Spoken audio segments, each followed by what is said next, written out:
आज का जो विमर्श है वो विमर्श जो डिसिप्लिनरी कंसिडरेशंस इन रिसर्च उस पे हम लोग चर्चा करेंगे और केवल डिसिप्लिनरी कंसिडरेशन इन रिसर्च नहीं बल्कि एमर्जिंग ट्रेंड्स पे भी हम लोग जिक्र करेंगे। जो अनुसंधान में जो अनुशासनिक विमर्श है, जो विषयगत विमर्श है, जो शास्त्रीय विमर्श है, उन सारे विमर्शों का और साथ ही साथ जो उदीयमान प्रवृत्तियां हैं, जो इमर्जिंग ट्रेंड्स हैं, उन ट्रेंड्स को भी हम लोग आज इंटरेक्शन के माध्यम से, एक रियल कंस्ट्रक्टिविज्म के माध्यम से नॉलेज को कंस्ट्रक्ट करेंगे रादर देन नॉलेज को इंस्ट्रक्ट करेंगे। क्योंकि जो इमर्जिंग ट्रेंड है वो कंस्ट्रक्टिविज्म का है। कहा जाता है कि knowledge is constructed rather than received. हमें इंस्ट्रक्शनिस्ट की अपेक्षा हमें अब कंस्ट्रक्टिविस्ट बनना होगा। और यूजुअली हमने जो ये विमर्श चयन करने के पीछे एकमात्र उद्देश्य ये था कि आज विश्व बहुत सारी समस्याओं से जूझ रहा है। हम बहुत ही पेंडेमिक कंडीशन से गुजर रहे हैं। आज पूरे मानवता के समक्ष बहुत ही संकट खड़ा है। हम जानते हैं कि हर एक संकट का समाधान है और इसका भी समाधान होगा, लेकिन समाधान के लिए हमें कोलैबोरेशन के साथ इसका समाधान ढूंढना पड़ेगा। और हम सभी लोग समाधान ढूंढने के लिए लगे हुए हैं। डेफिनेटली हम लोग ढूंढ भी लेंगे, लेकिन हम जानते हैं कि जितनी भी समस्याएं हैं उन समस्याओं को समाधान करने का जो तरीका है या जो प्रोसेस है उसको हम अनुसंधान कहते हैं, उसको हम रिसर्च कहते हैं। और आज की जो दशा और दिशा है, इस समस्या जो हमारे सामने जो एमर्ज हुई है, उनके साथ साथ हम यदि देखें तो हमारी आधुनिक शिक्षा ही समस्त आपदाओं की जननी है। आज हम जो भी समस्या से ग्रसित हैं, हमने नेचर को हार्म किया है, हमने अपने आप को हार्म किया है।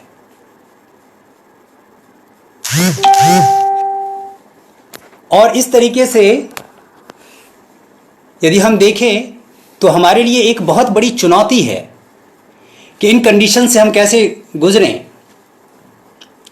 और हमने ह्यूमन रिसोर्स को रिसोर्स की संज्ञा दी, और हम जानते हैं कि रिसोर्स का मतलब है कि एक डेफिनिट ब्लूप्रिंट पे उसको डेवलप करना।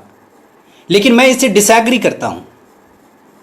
इसलिए डिसएग्री करता हूं कि ह्यूमन रिसोर्स के बदले हमें ह्यूमन पोटेंशियल का यूज करना चाहिए, क्योंकि पोटेंशियल में इनफाइनाइट डेवलपमेंट की गुंजाइश है, अनगिनत गुंजाइश है, और हमें उसे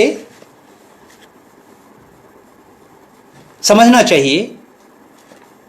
जब हम ह्यूमन पोटेंशियल की बात करते हैं तो ह्यूमन पोटेंशियल डेफिनेटली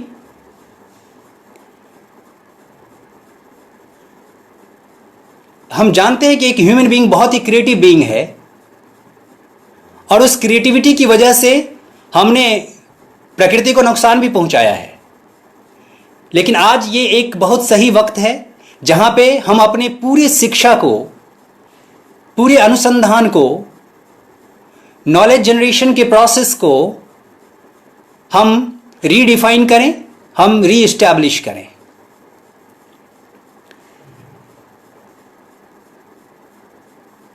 अनुसंधान के बिना, ज्ञान रचना के बिना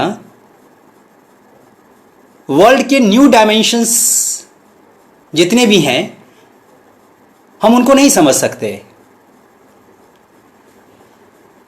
आज टेक्नोलॉजी का यूज़ हम कर रहे हैं और देखिए टेक्नोलॉजी का ये कितना खूबसूरत उपयोग है कि आज हम सभी लोग अपने घर में बंद रह करके भी हम पूरे विश्व से जुड़े हुए हैं।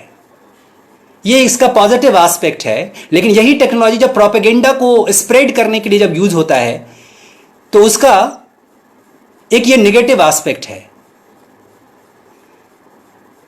कहने का अर्थ यह है कि जो रिसर्च एंड डेवलपमेंट है उसका हम उपयोग कैसे करें। तो जितने भी डिसिप्लिनरी कंसर्न्स हैं उन कंसर्न्स को, उन अनुशासनिक विमर्श को हमें ध्यान में रखने की जरूरत है। और यदि हम देखें तो दुर्भाग्य से जानने के बहुत सारे तरीके हैं और सौभाग्य से भी जानने के बहुत तरीके हैं। लेकिन यदि हम देखें तो जानने के बहुत सारे तरीके में एक टेनासिटी है। टेनासिटी का मतलब है कि जो ऐसे बिलीफ जो सदा से चलता आ रहा है उसमें हम कभी इंट्रोगेट नहीं करते, और इंट्रोगेशन करते भी हैं तो हमें शायद उस किसी पॉजिटिव निष्कर्ष पे हम नहीं पहुंच पाते और उससे हम चिपकना ज़्यादा पसंद करते हैं। हम मानते हैं कि ये बिलीफ है और ये बिलीफ ऐसे ही चलता रहता है। जैसे प्रत्येक रिलीजन का, प्रत्येक सेक्ट का अपना अलग अलग बिलीफ है और उस बिलीफ से हम स्टिक रहते हैं, हम चिपके रहते हैं। टेनासिटी के अलावा यदि हम देखें तो ऑथोरिटी भी एक जानने का तरीका है। चार्ल्स सैंडर्स पियर्स या उससे पहले भी बहुत सारे फिलोसोफर ने, बहुत सारे दर्शन शास्त्रियों ने जानने के बहुत सारे तरीकों पे उन्होंने शोध किया है कि हम जानते कैसे हैं। बहुत सारे मेटाकॉग्निशन पे उन्होंने वर्क किया है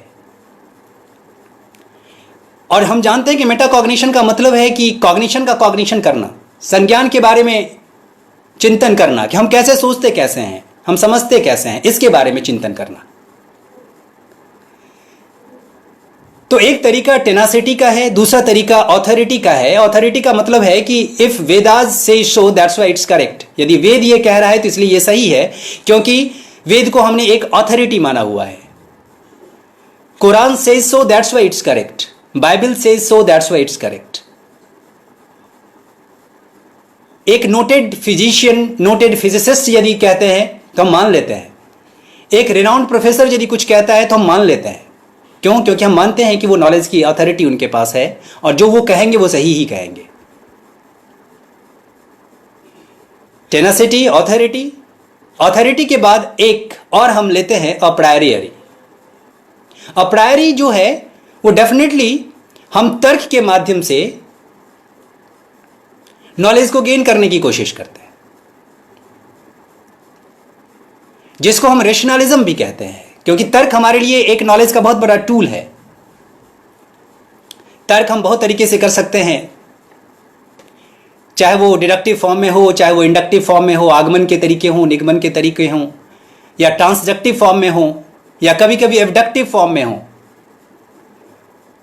हम बहुत सारे तरीके से लर्न करते हैं और हमारी लर्निंग कंस्ट्रक्शन, डीकंस्ट्रक्शन और रिकंस्ट्रक्शन पे चलती रहती है।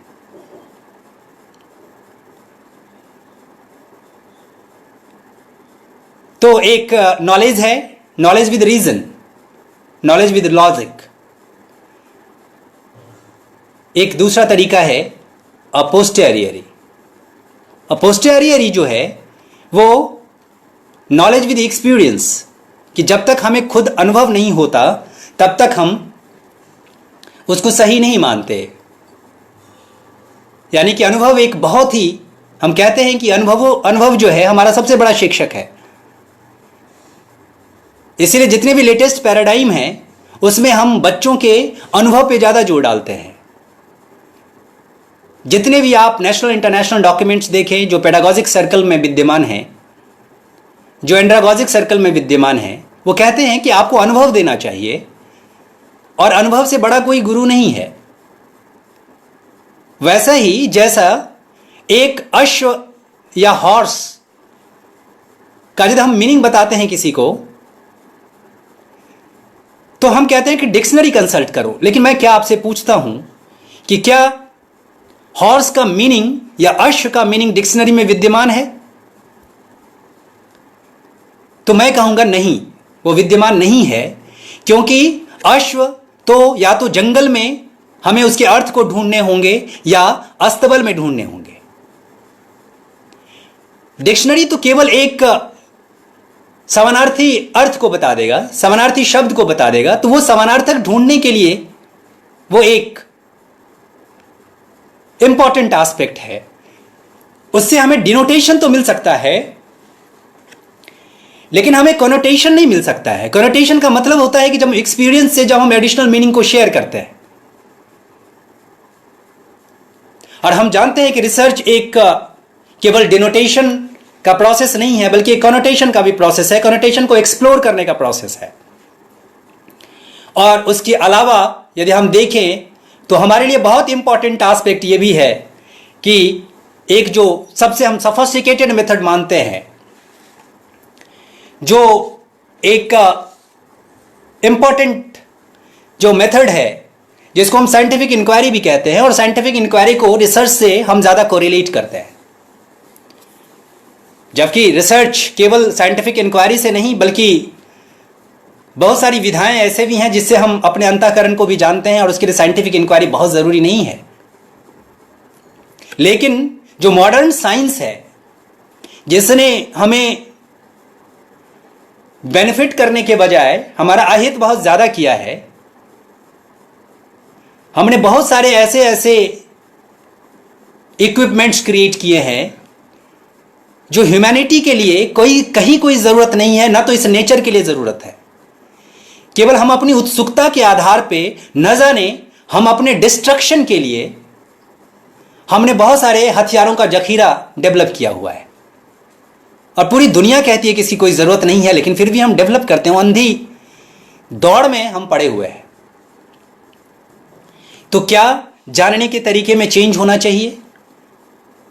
क्या सेग्रीगेटेड मॉडल ऑफ नोइंग पे ही हमारा बिलीव होना चाहिए, या जो मेथड ऑफ नोइंग हो वो इंटीग्रेशन का के आधार पे हो, कोलैबोरेशन के मेथड पे हो, कोलैबोरेशन के मेथड पे हो, कैसा हो?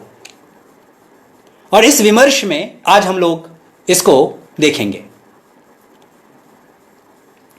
क्योंकि यदि हम देखें तो पूरे मानव इतिहास को या इस ब्रह्मांड के इतिहास को यदि हम देखें तो हमें एक डिसिप्लिनरी जो कंसर्न्स हैं उसका रिफ्लेक्शन मिलेगा, और हमें बहुत ही फाइन ऑब्जर्वेशन की जरूरत है। और उस फाइन ऑब्जर्वेशन में हम पाएंगे, यदि हम बहुत ही मैन्यूटली, यदि हम बहुत ही माइक्रोस्कोपिक तरीके से यदि हम ऑब्जर्व करेंगे, तो डेफिनेटली हम पाएंगे कि पूरे ह्यूमन हिस्ट्री को यदि हम देखें तो बहुत सारे रेवोल्यूशन में बांट सकते हैं। बहुत सारे रेवोल्यूशन से हुए, लेकिन हम बाद में भी देखेंगे, चर्चा करेंगे, जिक्र करेंगे, विमर्श करेंगे कि रेवोल्यूशन किसी भी प्रॉब्लम का सॉल्यूशन नहीं है, इवोल्यूशन सॉल्यूशन है। रिवोल्यूशन क्यों? रिवोल्यूशन का मतलब है कि हम केवल गोल गोल घूमते रहते हैं, और हम जानते हैं कि एक सर्कुलर मोशन में यदि डिस्प्लेसमेंट देखा जाए तो हम एक बिंदु से चलते हैं और दूसरे बिंदु पे फिर से पहुंच जाते हैं, और हमारा डिस्प्लेसमेंट जीरो हो जाता है। बहुत सारे रिवोल्यूशंस हुए। कॉग्निटिव रिवोल्यूशन, जब हम अपने ब्रेन को ग्रेजुअली इस एनवायरमेंटल कंडीशन से हम ग्रेजुअली धीरे धीरे डेवलप करते गए। हमने फायर से लेकर के, हमने अपने रहने के तरीके से लेकर के, हम अपने खाने के तरीके से लेकर के, हम लोगों ने बहुत ही ध्यान दिया इस पे। और उसके बाद हमने देखा कि एक कंफर्टेबल लाइफ को जीने के लिए जो जो भी तरीके हो सकते हैं उन तरीकों को हमने इजाद करने की कोशिश की और हमने एक लेवलिंग कर दी। और इस पीरियड से इस पीरियड तक हमने देखा कि हम अपने मस्तिष्क का सबसे ज़्यादा हम लोगों ने प्रयोग किया। जब हम खाने को भी तरस जाते थे, हमें शिकार करना पड़ता था, लेकिन हमारे लिए बहुत कष्टप्रद लाइफ था। इसलिए कहा जाता है कि कभी कभी जो रेवोल्यूशन है, ये जितने भी रेवोल्यूशंस हुए वो, या टेक्नोलॉजी का जो आविष्कार जो किया गया वो लेजिएस्ट पर्सन द्वारा किया गया। दुनिया के सबसे आलसी लोगों ने टेक्नोलॉजी का आविष्कार किया। क्यों? क्योंकि हम मैनुअल कार्य से बचना चाहते थे। इमेजिन कीजिए कि आज हम अपने बिस्तर से उठ करके मैनुअली टेलीविजन के चैनल्स को चेंज नहीं करना चाहते। तो कहा जाता है कि technology is the invention of laziest person. और ये एक आज भी यदि देखा जाए तो आज रेवोल्यूशन की स्थिति, यदि हम अर्थ के भी रेवोल्यूशन की बात करें तो हम देखते हैं कि अर्थ एक खास पोजीशन से चलती है और एक खास पोजीशन पे आ जाती है। और जो ऋतु में परिवर्तन होते हैं, जो हमारी ऋतुचर्या जो डिसाइडेड होती है, वो डेफिनेटली वो उस रेवोल्यूशन का आउटकम है। तो कॉग्निटिव रेवोल्यूशन के बाद यदि हम देखें, हमने अपने मस्तिष्क पे बहुत जोर दिया और मस्तिष्क को विकास करना स्टार्ट किया। हमने अनुसंधान के नए नए दायरे ढूंढे। उसके बाद एग्रीकल्चर रेवोल्यूशन आया और एग्रीकल्चर रेवोल्यूशन ने एक परमानेंट सेटलमेंट दिया हमें। और परमानेंट सेटलमेंट ने हमारे लाइफ को आसान कर दिया। और उसी कल्चर से, एग्रीकल्चर से कल्चर शब्द की भी उत्पत्ति हुई है, जिसको हम कहते हैं कि ये फार्मिंग से रिलेटेड है, ये टिलिंग से रिलेटेड है। जो हम कहते हैं कि बार्बरिक लाइफ से सिविलाइज्ड लाइफ में जो टर्निंग पॉइंट था वो एक एग्रीकल्चरल रेवोल्यूशन था। और उस एग्रीकल्चरल रेवोल्यूशन ने हमें एक जीवन जीने का नया आयाम दिया। विश्व का परिदृश्य बदल गया। उसके बाद यदि हम देखें तो जो रेवोल्यूशन का पार्ट है वो एक साइंटिफिक रेवोल्यूशन ने लिया। ग्रेजुअली, धीरे धीरे वैज्ञानिक क्रांति हुई। और वैज्ञानिक क्रांति में यूजुअली हम लोगों ने बहुत सारे इन्वेंशंस, बहुत सारे डिस्कवरीज हम लोगों ने किए। और उस साइंटिफिक रेवोल्यूशन ने इंडस्ट्रियल रेवोल्यूशन को पैदा किया। ये देखिए किस तरीके से सीक्वेंस चल रहा है, नॉलेज का किस तरीके से जो गैदरिंग प्रोसेस है या जो नॉलेज कंस्ट्रक्शन का जो प्रोसेस है, कैसे जैसे जैसे ह्यूमन बीइंग ने अपने आप को रिवॉल्व किया, अपने आप को इवॉल्व किया उस प्रॉब्लम के दायरे में। उसके बाद ईच एंड एवरी प्रॉब्लम को सॉल्व करने की कोशिश की। और इंडस्ट्रियल रिवॉल्यूशन ने, ये सभी लोग जानते हैं कि इंडस्ट्रियल रिवॉल्यूशन ने जितना हमारा हित किया उससे कहीं ज़्यादा हमारा अहित भी किया। और आज हमने नेचर से, इंडस्ट्रियल रिवॉल्यूशन ने नेचर से उतना लिया कि जितना शायद ज़रूरत नहीं थी। नीड को हमने ग्रीड में कन्वर्ट कर दिया और नीड बेस्ड सोसाइटी से ग्रीड बेस्ड सोसाइटी हो गई। और आज सारी समस्याओं का जड़ वही है। तो क्या इस परिस्थिति में हमें अपने रिसर्च के पैराडाइम को, इन सारे रिवोल्यूशनरी पैराडाइम को क्या इवोल्यूशनरी पैराडाइम में चेंज करने की ज़रूरत नहीं है? तो शायद मेरे विमर्श में ये बहुत इंपॉर्टेंट है कि हमें इवोल्यूशनरी पर्सपेक्टिव को रखना पड़ेगा। क्योंकि इवोल्यूशन का मतलब है सदा के लिए आगे बढ़ना, आगे बढ़ते जाना, लौट करके नहीं आता। ह्यूमन बीइंग यदि हम देखें, भारतीय परिप्रेक्ष्य में देखें तो यदि ऑर्गेनिज्म के यदि इवोल्यूशन की हम चर्चा करें तो बहुत सारे स्क्रिप्चर्स में मिलते हैं कि कैसे मत्स्य अवतार से लेकर के किस तरीके से सारे जितने भी अवतार हैं, चाहे वो वामन अवतार के रूप में हो, नरसिंह अवतार के रूप में हो, परशुराम अवतार के रूप में हो, वो राम अवतार के रूप में हो, कृष्ण अवतार के रूप में हो, यदि आप इसको सिक्वेंशियली रखिए तो आपको लगेगा कि वो एक बहुत ही इवोल्यूशनरी का बहुत बड़ा मॉडल है। और केवल इवोल्यूशनरी का मॉडल ये हम क्लेम करते हैं कि ये केवल डार्विन ने दिया।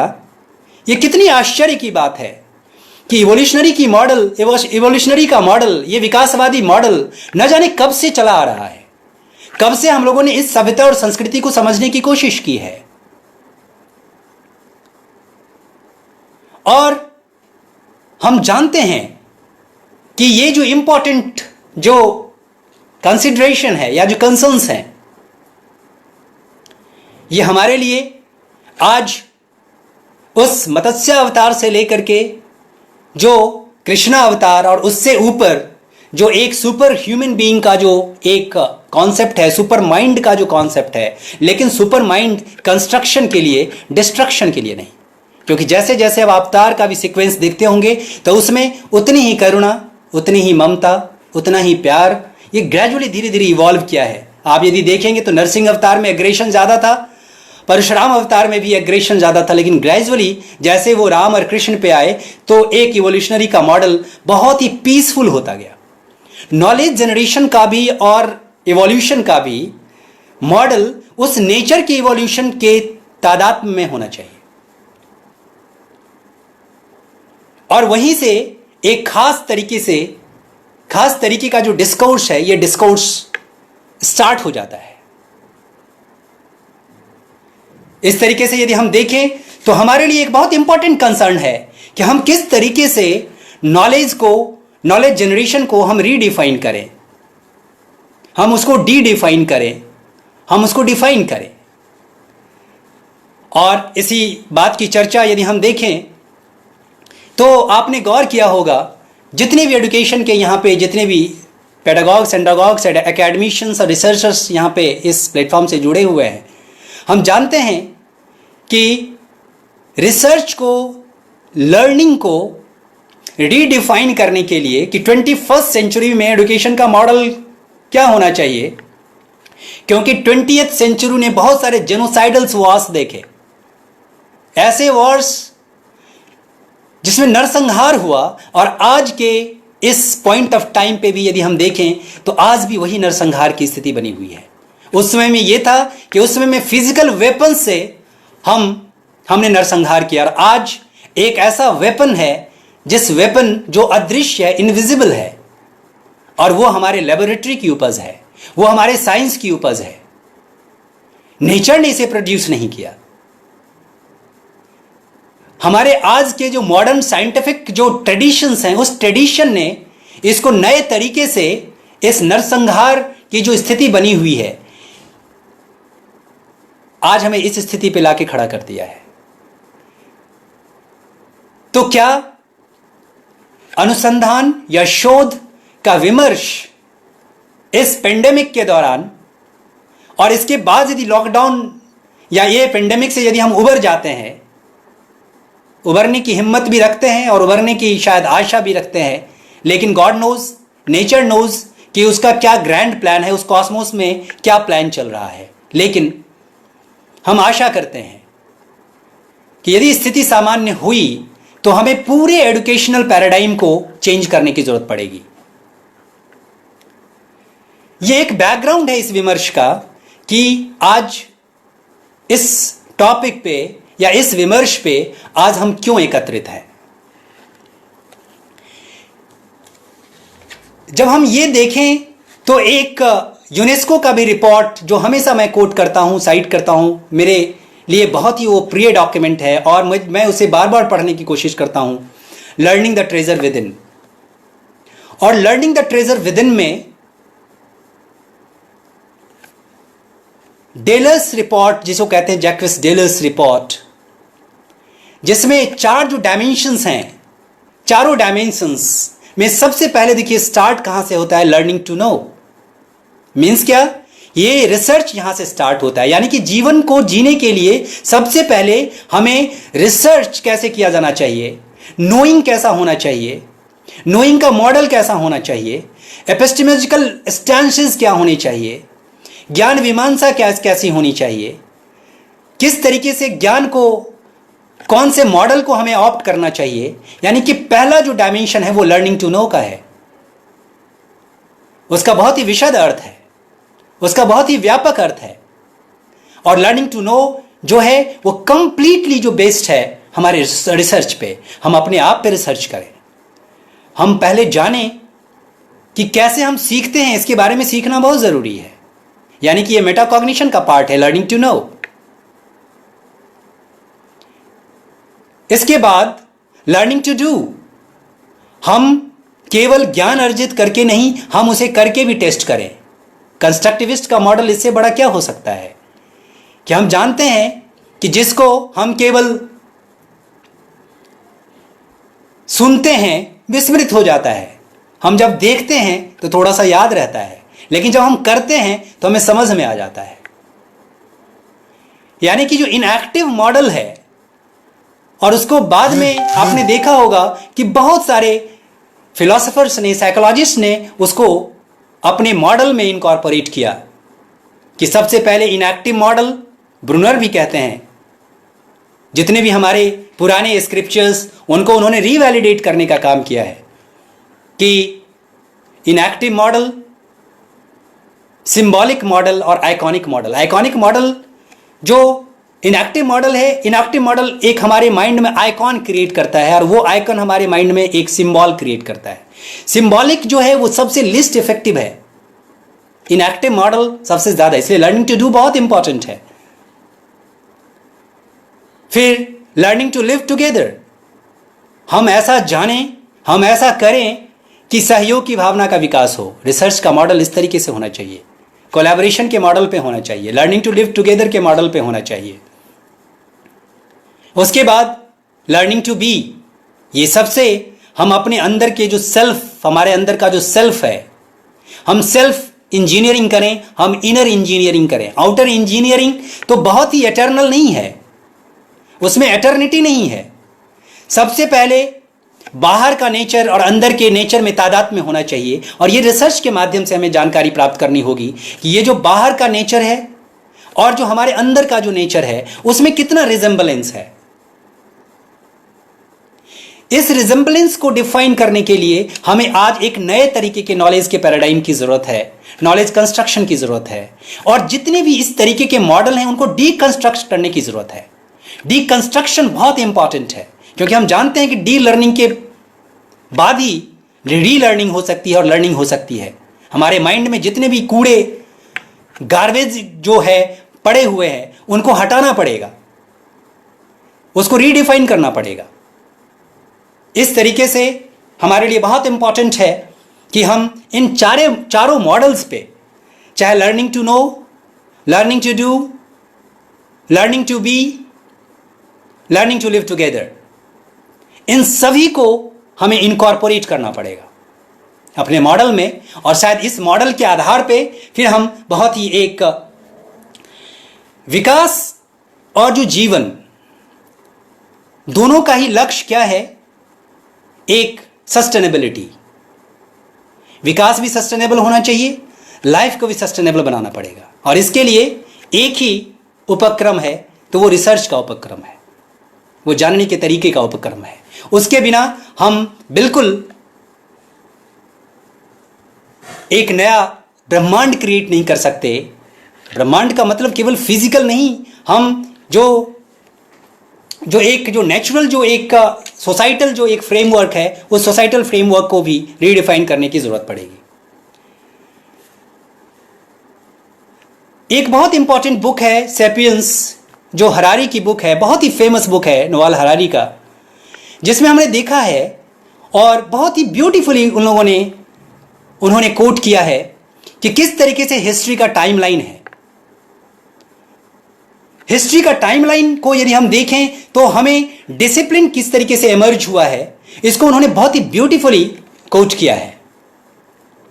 जिसमें उन्होंने कहा है कि 13.5 बिलियन ईयर्स पहले मैटर और एनर्जी का इवोल्यूशन हुआ। और मैटर और एनर्जी को हम किस विषय में पढ़ते हैं? डेफिनेटली हम फिजिक्स में पढ़ते हैं। और उस मैटर और एनर्जी के संयोग से और या उसके वियोग से, उसके एसोसिएशन से और डिसोसिएशन से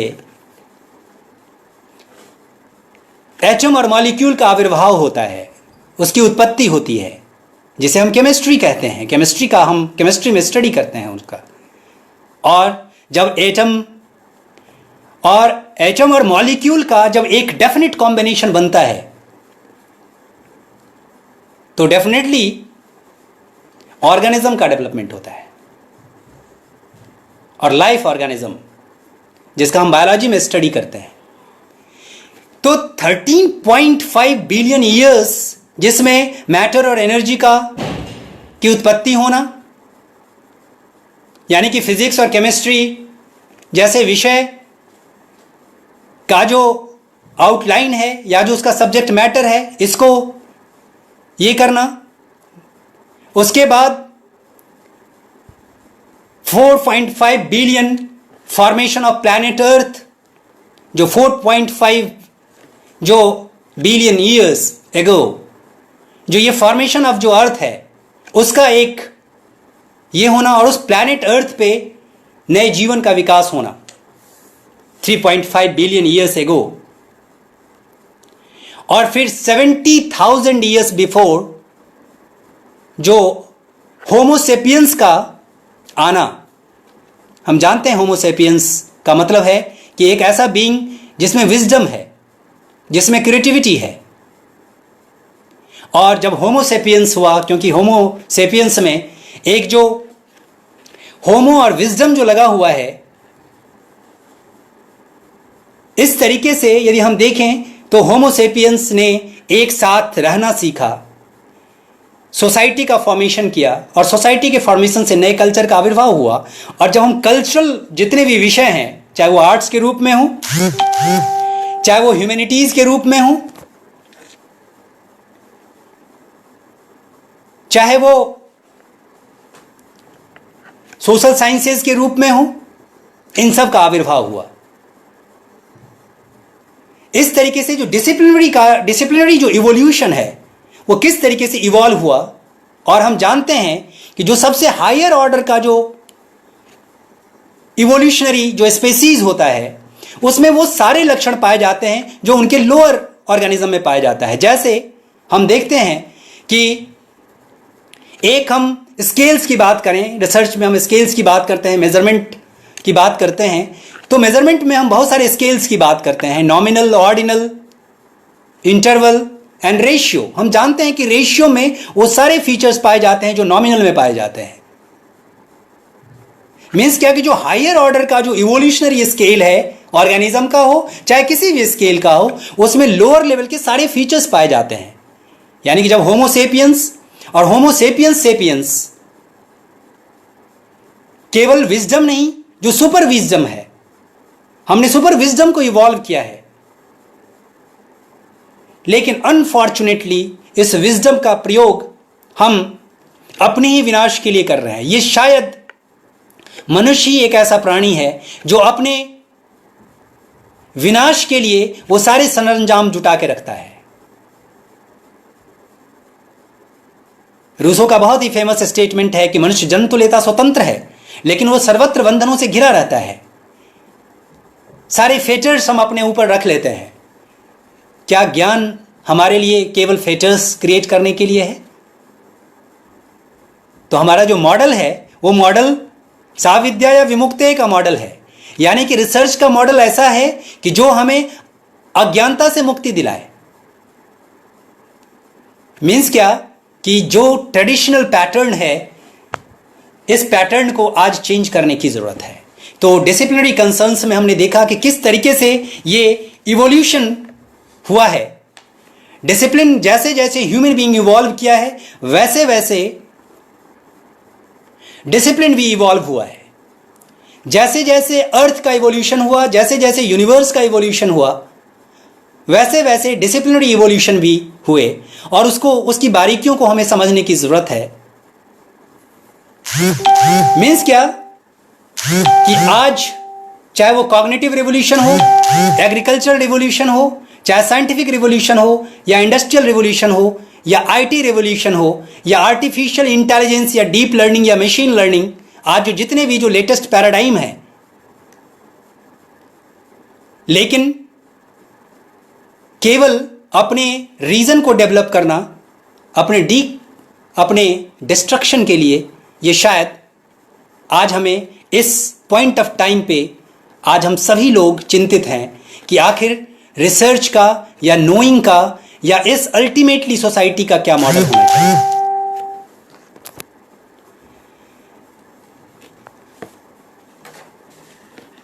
इसका मतलब यह है कि डिसिप्लिन को यदि हम एक डिनोटेशन के संदर्भ में देखें, यानी कि एक खास एक स्पेशलाइज्ड एकेडमिक ब्रांच है जिसका अपना एक रिसर्च स्टाइल है, अपना एक नोइंग का स्टाइल है, अपना एक सब्जेक्ट एरिया है, अपनी एक विषय वस्तु है।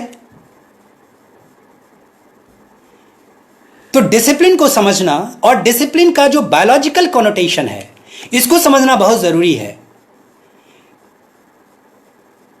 क्योंकि जैसा हम ज्ञान प्राप्त करेंगे वैसा ही हमारा व्यवहार होता है। यानी कि हमारे ज्ञान प्राप्त करने के तरीके और जो ज्ञान जो अर्जित हम करते हैं वो हमारे बिहेवियर को रिफ्लेक्ट करता है। इसलिए यूजुअली हम देखते हैं कि एक मैथमेटिक्स पढ़ने वाले स्टूडेंट का बिहेवियर एक खास तरीके से हो जाता है, टिपिकल बिहेवियर हो जाता है। एक मनोविज्ञान पढ़ने वाले का बिहेवियर एक खास तरीके का व्यवहार हो जाता है। एक फिलॉसफी पढ़ने वाले का बिहेवियर एक खास तरीके का हो जाता है। मीन्स क्या कि वो खास तरीके से हमारे ब्रेन को कंडीशनड करता है, और ब्रेन की कंडीशनिंग हम जानते हैं कि बिहेवियर के लिए रिस्पॉन्सिबल है। तो केवल डिसिप्लिन का केवल डिनोटेशन नहीं कि हम किस तरीके से उसको डिनोट करते हैं, डिसिप्लिनरी कनोटेशन भी समझना बहुत इंपॉर्टेंट है। उसका एक जो कॉम्प्रिहेंसिव मीनिंग है वो समझना बहुत इंपॉर्टेंट है हमारे लिए, कि किस तरीके से एक डिसिप्लिन, एक बॉडी ऑफ नॉलेज, एक एकेडमिक ब्रांच, एक किस तरीके से लर्निंग का ब्रांच, किस तरीके से ज्ञान की शाखा, किस तरीके से एक जो नॉलेज क्रिएशन का जो प्रोसेस है वो किस तरीके से हमारे बिहेवियर को अफेक्ट करता है। तो नेचुरली हमें यदि एक मॉडल बिहेवियर चाहिए, हमें एक ऐसा बिहेवियर चाहिए कि जो पूरी सोसाइटी के लिए, पूरे कॉस्मोस के लिए, पूरे यूनिवर्स के लिए, चाहे वो माइक्रोकॉस्म के स्तर पे हो, चाहे वो व्यष्टिपरक हो, चाहे वो समष्टिपरक हो, चाहे वो माइक्रोस्कोपिक हो या वो मैक्रोस्कोपिक हो, हमें डिसिप्लिनरी कंसर्न्स को आज चाहे वो विद्यालय हो, चाहे वो विश्वविद्यालय हो, चाहे महाविद्यालय हो, मैं हमेशा एक टर्म यूज करता हूं और मुझे लगता है कि ये हमारे सोसाइटी में ये एग्जिस्ट करता है, हमारे एकेडमिया में एग्जिस्ट करता है, जो डिसिप्लिनरी अनटचेबिलिटी है, जो अनुशासनिक अस्पृश्यता है, जो डिपार्टमेंटल कंपार्टमेंटलाइजेशन है, जो डिसिप्लिनरी कंपार्टमेंटलाइजेशन है। हम जानते हैं कि मनुष्य की कोई भी समस्या को किसी एक डिसिप्लिन से सॉल्व नहीं किया जा सकता है। वो वैसे ही कि जैसे हम कंप्लीट मनुष्य, हमारे लिए स्टोमक भी उतना ही इंपॉर्टेंट है, हमारे लिए ब्रेन भी उतना ही इंपॉर्टेंट है, हमारे लिए किडनी भी उतना ही इंपॉर्टेंट है, हमारे लिए स्किन भी उतना ही इंपॉर्टेंट है, हमारे लिए विजन भी उतना ही इंपॉर्टेंट है, और हम एज ए ह्यूमन बीइंग, हम समग्रता के भाव को ही ह्यूमन बीइंग कहते हैं। तो जब हम ये कहते हैं कि ये समग्र भाव को ही हम प्रकृति कहते हैं, तो क्या इस तरीके की विधाएं होनी चाहिए कि हम सारे डिसिप्लिन के नाम पे हम पूरे यूनिवर्सिटी को, पूरे विद्यालय को हम इस तरीके से कंपार्टमेंट में बांट दें, डिसिप्लिनरी अनटचेबिलिटी की स्थिति को पैदा करें? आज डिसिप्लिनरी कंसर्न्स को भी आज रीडिफाइन करने की जरूरत है। डिसिप्लिनरी ब्लाइंडनेस बहुत ही घातक समस्या है हमारे सामने। और डिसिप्लिनरी समस्या वो इसलिए है क्यों हम जानते हैं कि जो खास तरीके का कंटेंट यदि हम ज्ञान को कंपार्टमेंट में बांट के स्टडी करेंगे तो हमारा बिहेवियर भी फ्रेगमेंटेड होगा, हमारा बिहेवियर भी विभाजित होगा, हमारे बिहेवियर में भी तादाद में नहीं दिखेगा, समरसता नहीं दिखेगी, समावेशन नहीं दिखेगा। तो जो डिसिप्लिनरी कंसर्न्स हैं उसको एक बहुत ही सीरियसली रीथिंक करने की जरूरत है, उसको रीडिफाइन करने की जरूरत है। आज हम टीचर एजुकेशन को ही लें, हम जानते हैं कि टीचर एजुकेशन एक ट्रांसडिसिप्लिनरी इवोल्यूशन है जिसमें फिलॉसफी का भी उतना ही रोल है जितना साइकोलॉजी का रोल है, जितना एजुकेशनल टेक्नोलॉजी का रोल है, जितना इकोनॉमिक्स का रोल है, जितना पॉलिटिकल साइंस का रोल है, हम जानते हैं। लेकिन आज यदि हम विश्वविद्यालय महाविद्यालय में यदि हम टीचर एजुकेशन की स्थिति को यदि हम देखें तो हमें ऐसा ट्रीट किया जाता है कि हम अनटचेबल हैं, हमें ऐसे ट्रीट किया जाता है कि लगता है कि हम उस सिस्टम के पार्ट नहीं हैं। मेरा मानना तो यह है कि एक इस तरीके का मॉडल, एक इस तरीके का पैराडाइम हम डेवलप करें कि टीचर एजुकेशन के सारे कंपोनेंट्स को, जितने भी डिसिप्लिन्स हैं उन डिसिप्लिन्स को ट्रेन करने की जरूरत है ताकि डिसिप्लिनरी अनटचेबिलिटी की स्थिति हो। क्योंकि एजुकेशन में जो पेडागॉजी का जो स्किल है या एंड्रागॉजी का जो स्किल है, क्या यूनिवर्सिटी के फिजिक्स के टीचर को एंड्रागॉजिक स्किल्स की जरूरत नहीं है? क्या किसी दूसरे विधा के शिक्षक को क्या पेडागॉजिक स्किल जानने की जरूरत नहीं है? शायद आज वो समय आ गया है कि हम सारे डिसिप्लिन को हम एकत्रता की भाव से देखें, हम उसको एकत्र करें, हम उसको समावेशित भाव से देखें, तब जाकर के डिसिप्लिनरी अनटचेबिलिटी और डिसिप्लिनरी जो ब्लाइंडनेस है उस ब्लाइंडनेस को हम रिमूव कर सकते हैं। क्योंकि ये सवाल केवल ये चर्म चक्षु का नहीं है और ये केवल ज्ञान चक्षु का भी नहीं है, ये दिव्य चक्षु का है। हम इस तरीके से हम जब तक ये कंसिडरेशंस को नहीं रखेंगे तब तक शायद हमारे लिए बहुत ही स्थिति बहुत डिफिकल्ट होगी कि हम किस तरीके से हम इसको ये करें। इसके बाद हम अब विमर्श को इस बात पे हम जोर डालना चाहेंगे कि सबसे पहले हम लोगों ने देखा कि क्यों कंसर्न है इस पे विमर्श करना क्यों आवश्यक है, इसको जानना क्यों आवश्यक है। क्योंकि अल्टीमेटली नेचर में एक सिनर्जी लाने के लिए, एक हार्मनी लाने के लिए, एक राष्ट्र और राष्ट्र के बीच समन्वय लाने के लिए, व्यक्ति से व्यक्ति के बीच समन्वय लाने के लिए, दिल से दिल को जोड़ने के लिए, मस्तिष्क से मस्तिष्क को जोड़ने के लिए डिसिप्लिनरी जितने भी कंसर्न्स है उसको एड्रेस करना बहुत इंपॉर्टेंट है।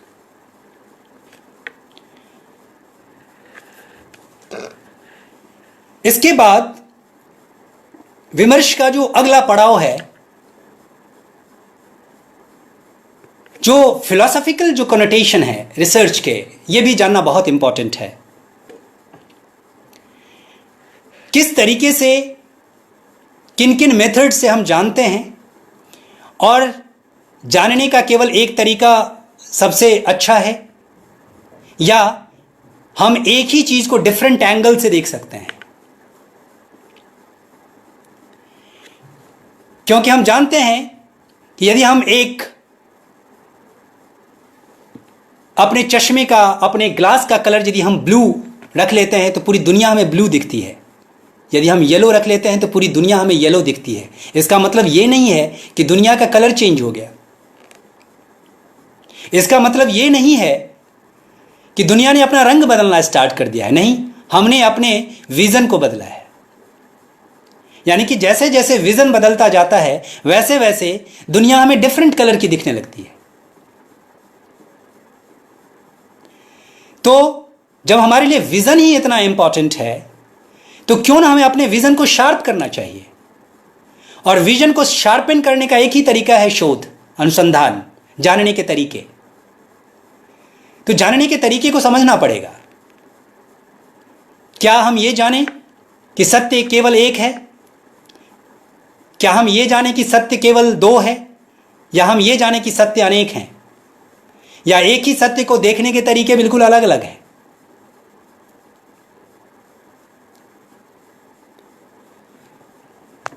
हमारे लिए बहुत इंपॉर्टेंट है कि जब हम इन सभी के रूट को जब हम देखते हैं, तो चाहे जो एक बहुत बड़ा ट्रिटीज है न्यायशास्त्र, जिसमें खास करके जो चार मुख्य जो जानने के तरीके हैं, चाहे वो प्रत्यक्ष के रूप में हो, परसेप्शन करने का हो, चाहे अनुमान का हो, चाहे उपमान का हो, और चाहे शब्द का। इस तरीके से जानने के बहुत सारे तरीके हैं, चाहे वो प्रत्यक्ष का हो, प्रत्यक्ष विधि हो, या अनुमान लगाने की विधि हो, चाहे उपमान की विधि हो, कंपैरिजन और एनालॉजी का विधि हो, या शब्द की विधि हो। सारे टेस्टिमोनी को, जितने भी टेस्टिमोनियल्स हैं, उनको वैलिडेट करना विभिन्न शब्दों के माध्यम से, या जैन दर्शन का सप्तभंगी न्याय हो, या स्यादवाद हो, कि जानने के तरीके, ट्रुथ जो है वो एब्सोल्यूट है या ट्रुथ जो है रिलेटिव है। तो हम कहते हैं कि शायद अस्ति, शायद है, फिर कहते हैं शायद नास्ति, शायद नहीं भी है, और शायद अस्ति और नास्ति, है भी और नहीं भी है। कहते हैं कि कभी शायद आस्ति और अवक्तव्यम भी हम कहते हैं कि है भी और शायद उसे व्यक्त नहीं किया जा सकता है। और कभी हम कहते हैं शायद नास्ति अवक्तव्यम, नहीं भी है और शायद हम उसे व्यक्त नहीं कर सकते हैं। और कभी कभी कहते हैं हम शायद अवक्तव्यम।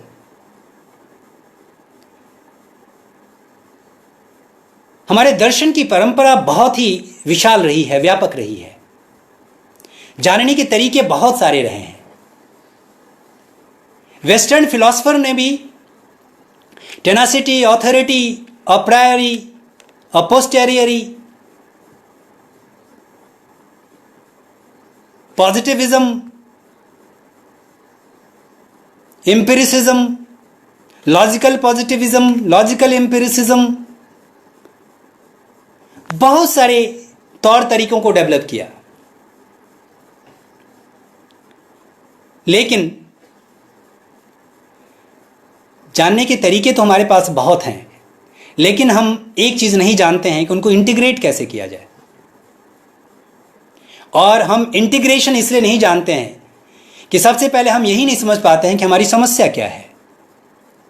जबकि शोध एक, यूजुअली हम दूसरे क्षेत्र में देखते हैं कि हम समस्या को नहीं पसंद करते, लेकिन आधुनिक परिदृश्य में यदि हम देखें कि शोध एक ऐसा क्षेत्र है जहां पे each and every research scholar अपने गाइड के पास जाता है और कहता है अपने सुपरवाइजर से कि गुरुजी हमें एक समस्या दे दो। अब जब गुरुजी की समस्या होगी तो छात्र कैसे सॉल्व करेगा? गुरुजी ही सॉल्व कर सकते हैं। इसका मतलब यह है कि रिसर्च हमें एक फाइन ऑब्जर्वेशन, फाइन पेनिट्रेशन, एक बहुत ही अवलोकन का जो सूक्ष्म से सूक्ष्म तरीका है, यदि वो उसे हमें ट्रेन कर देता है तो डेफिनेटली हमारे जितने भी छात्र हैं, छात्राएं हैं, जितने भी रिसर्च स्कॉलर्स हैं, शायद वो आपके सामने प्रश्न लेने के लिए नहीं आएंगे। उनके पास खुद ही समस्याएं होंगी, और जब समस्या होती है तो हम समस्या का समाधान भी हमारे ही पास होता है। कहा जाता है यदि आपकी समस्या है तो समाधान भी आप ही के पास होना चाहिए, और यदि आपके पास समस्या का समाधान नहीं है तो आप अपने आप में एक समस्या हैं।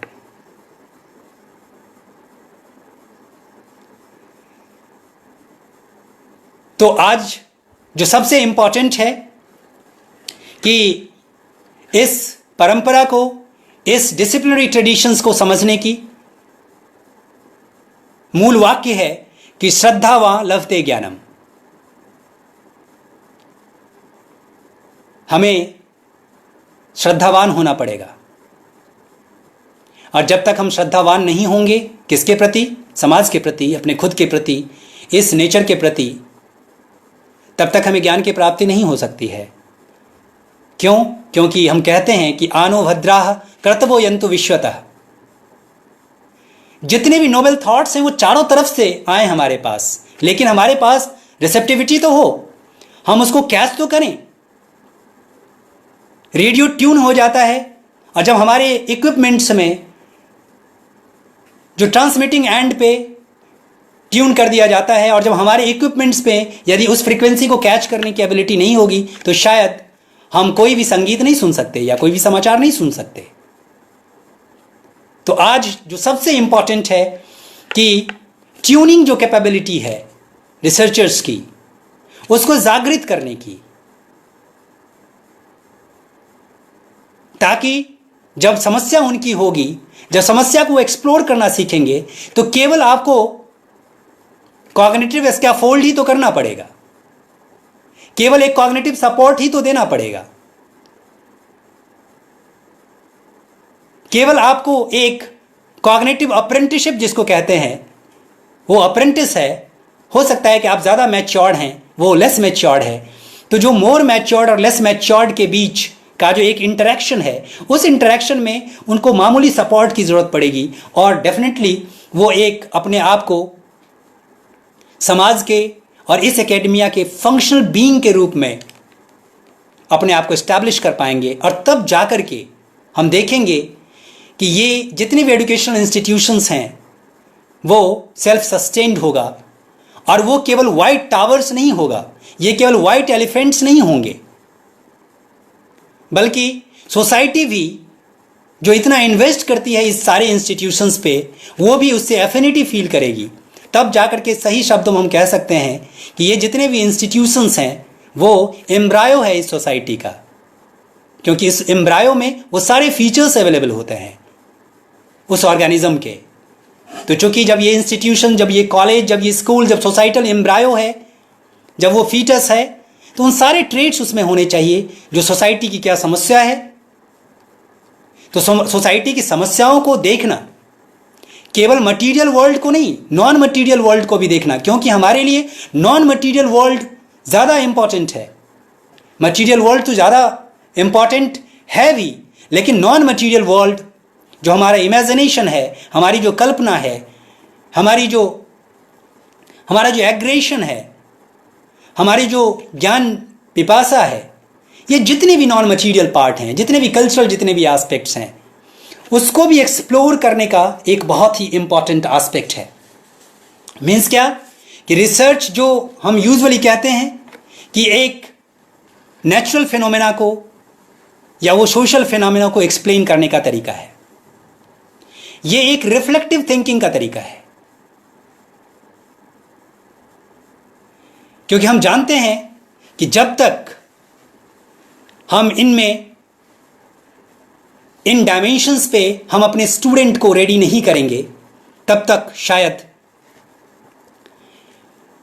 एक पॉजिटिव डायरेक्शन में हम मूव नहीं कर सकते।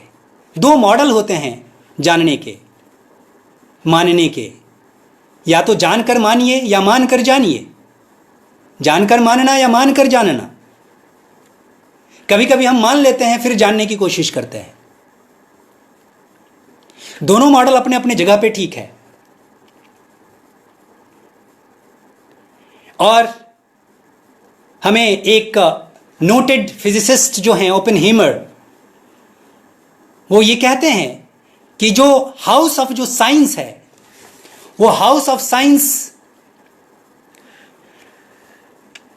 को इस तरीके से मेटाफर के रूप में उन्होंने वर्णन किया है कि ये कुछ पार्ट्स तो इसके कंप्लीट हैं, कुछ पार्ट्स इसके बिल्कुल इनकम्प्लीट हैं, कुछ ओपन वेरेंडा है, कुछ के ऊपर कंस्ट्रक्शन किए जाने हैं। इट मीन्स क्या है कि हमें उस मेटाफर को समझने की जरूरत है। क्यों? क्योंकि ये मटेरियल वर्ल्ड अनलॉफुल नहीं है, मटेरियल वर्ल्ड ये लॉफुल है। और उस लॉ को, उस कंसिस्टेंसी को, उस फिनोमिना को जोड़ने की जरूरत है, उस फिनोमिना को तलाश करने की जरूरत है, उस फिनोमिना को ऑब्जर्व करने की जरूरत है। क्योंकि हम जानते हैं कि ये जितने भी प्रभाव हैं, ये जितने भी फिनोमिना हैं, कुछ ऐसे होते हैं कि इमैनुअल कांट कहता है कि एक न्यूमेना है और दूसरा फेनोमेना है। एक जो ऐसा रियलिटी है जो आपके सेंस ऑर्गन से वो अफेक्ट नहीं होता है, एक ऐसा है कि जो आप अपने सेंस ऑर्गन से उसे परसीव करते हैं और वो परसेप्शन आपके अकॉर्डिंग टू होता है, क्योंकि आप वैसा ही परसीव करते हैं जैसा आप हैं।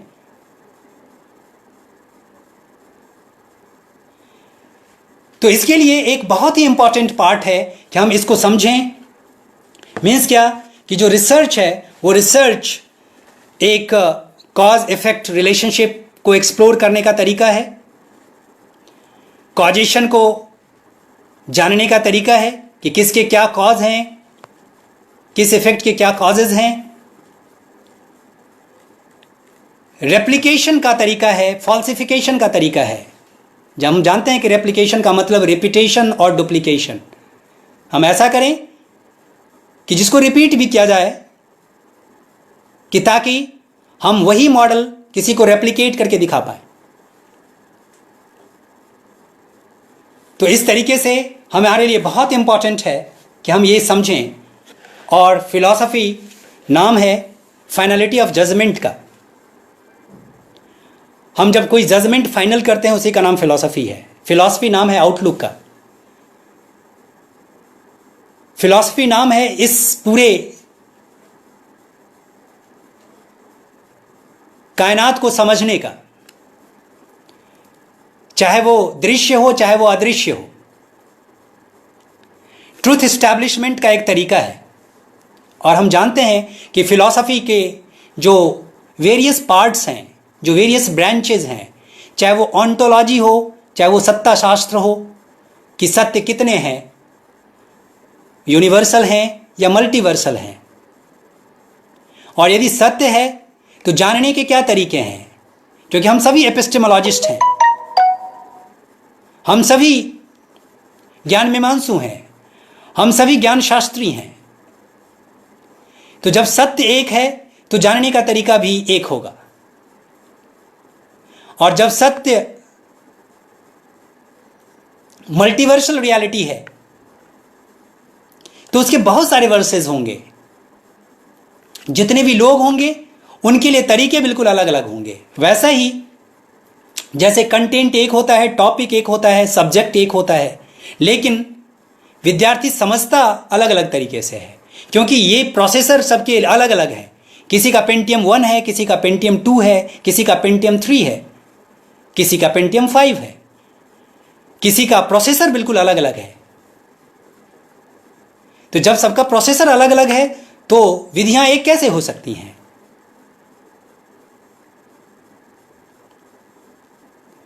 इस तरीके से यदि हम देखें तो हमारे लिए बहुत इंपॉर्टेंट कंसर्न है कि हम केवल ऑन्टोलॉजिकल एस्पेक्ट्स को ना देखें, केवल सत्य क्या है, सत्य के कितने रूप हैं, केवल इसके लिए नहीं, बल्कि एपिस्टेमोलॉजिकल स्टैंसेस को भी एस्टैब्लिश करने की जरूरत है कि वो जानने के कितने तरीके हो सकते हैं। और हमारी परंपरा, हमारे जो इंडियन नॉलेज ट्रेडिशन है वो समृद्ध रही है। जानने के कोई ऐसे तरीके नहीं है, चाहे वो अदृश्य जगत का हो, चाहे वो दृश्य जगत का हो, चाहे वो फेनोमेनल वर्ल्ड का हो, चाहे वो न्यूमेनल वर्ल्ड का हो। क्यों? क्योंकि हमारी परंपरा रही है आत्म साक्षात्कार की। और आत्मा दिखती नहीं है, सोल दिखती नहीं है, लेकिन हम सोल के एहसास को हम फील करते हैं। वो एक ट्रांसेंडेंटल रियलिटी है, वो लौकिक नहीं है, वो एक अलौकिक सत्ता है। तो जहां पे लौकिक सत्ता को भी स्टडी करने का और अलौकिक सत्ता को भी स्टडी करने के लिए इतने सारे मेथड्स हैं, उन मेथड्स को जानने की जरूरत है। रादर केवल वेस्टर्न ट्रेडिशन या जो केवल जो अगस्ट काम्टे का जो एक पॉजिटिविज्म, या जो केवल जब हम इंडक्शन और डिडक्शन की बात हम करें तो केवल इससे काम नहीं चलने वाला है। आज आज एक सही वक्त है, आज एक सही जो एस्पेक्ट है जिस पे हमें सबको सोचने की जरूरत है कि हम एक बार पीछे मुड़ करके देखें, डेवलपमेंट हमने क्यों किया है, हमें जाना कहां है। क्या हमारे शोध के डायरेक्शन हमें बर्बाद करने के लिए है? क्या शोध का डायरेक्शन यह होना चाहिए कि हम अपने लैबोरेटरी में नए नए वायरस की उत्पत्ति करें और उस अदृश्य सत्ता को हम लोगों को की तबाही के लिए? क्यों? क्योंकि हमने कभी एक्सोलॉजिकल ट्रेनिंग नहीं दी रिसर्चर्स को, हमने रिसर्चर को फिलॉसफी नहीं स्टडी करवाया, अनरियलाइज करवाया। हमने फिलॉसफर को हमने एक लिंग्विस्टिक ट्रेनिंग नहीं दी, हमने अपने रिसर्चर को हमने एस्थेटिक्स की ट्रेनिंग नहीं दी, हमने अपने रिसर्चर को हमने ये नहीं समझाया कि वैल्यूज क्या होती है। क्या केवल ज्ञान के लिए ज्ञान इंपॉर्टेंट है कि उपयोगिता के लिए भी ज्ञान इंपॉर्टेंट है? केवल ज्ञान के लिए ज्ञान नहीं, उपयोगिता के लिए भी ज्ञान। हम जानते हैं कि आज उनसे पूछा जाए कि जिन्होंने अपने परिवार को खोया है, उनसे पूछा जाए कि इस साइंस के बारे में आपका क्या ओपिनियन है। अरबों अरब रुपए जो खर्च किए गए इस शोध पे, उससे आपको क्या आज क्या मिला है? तो शायद उसकी पीड़ा और वेदना को आज एड्रेस करने की जरूरत है अपने शोध में।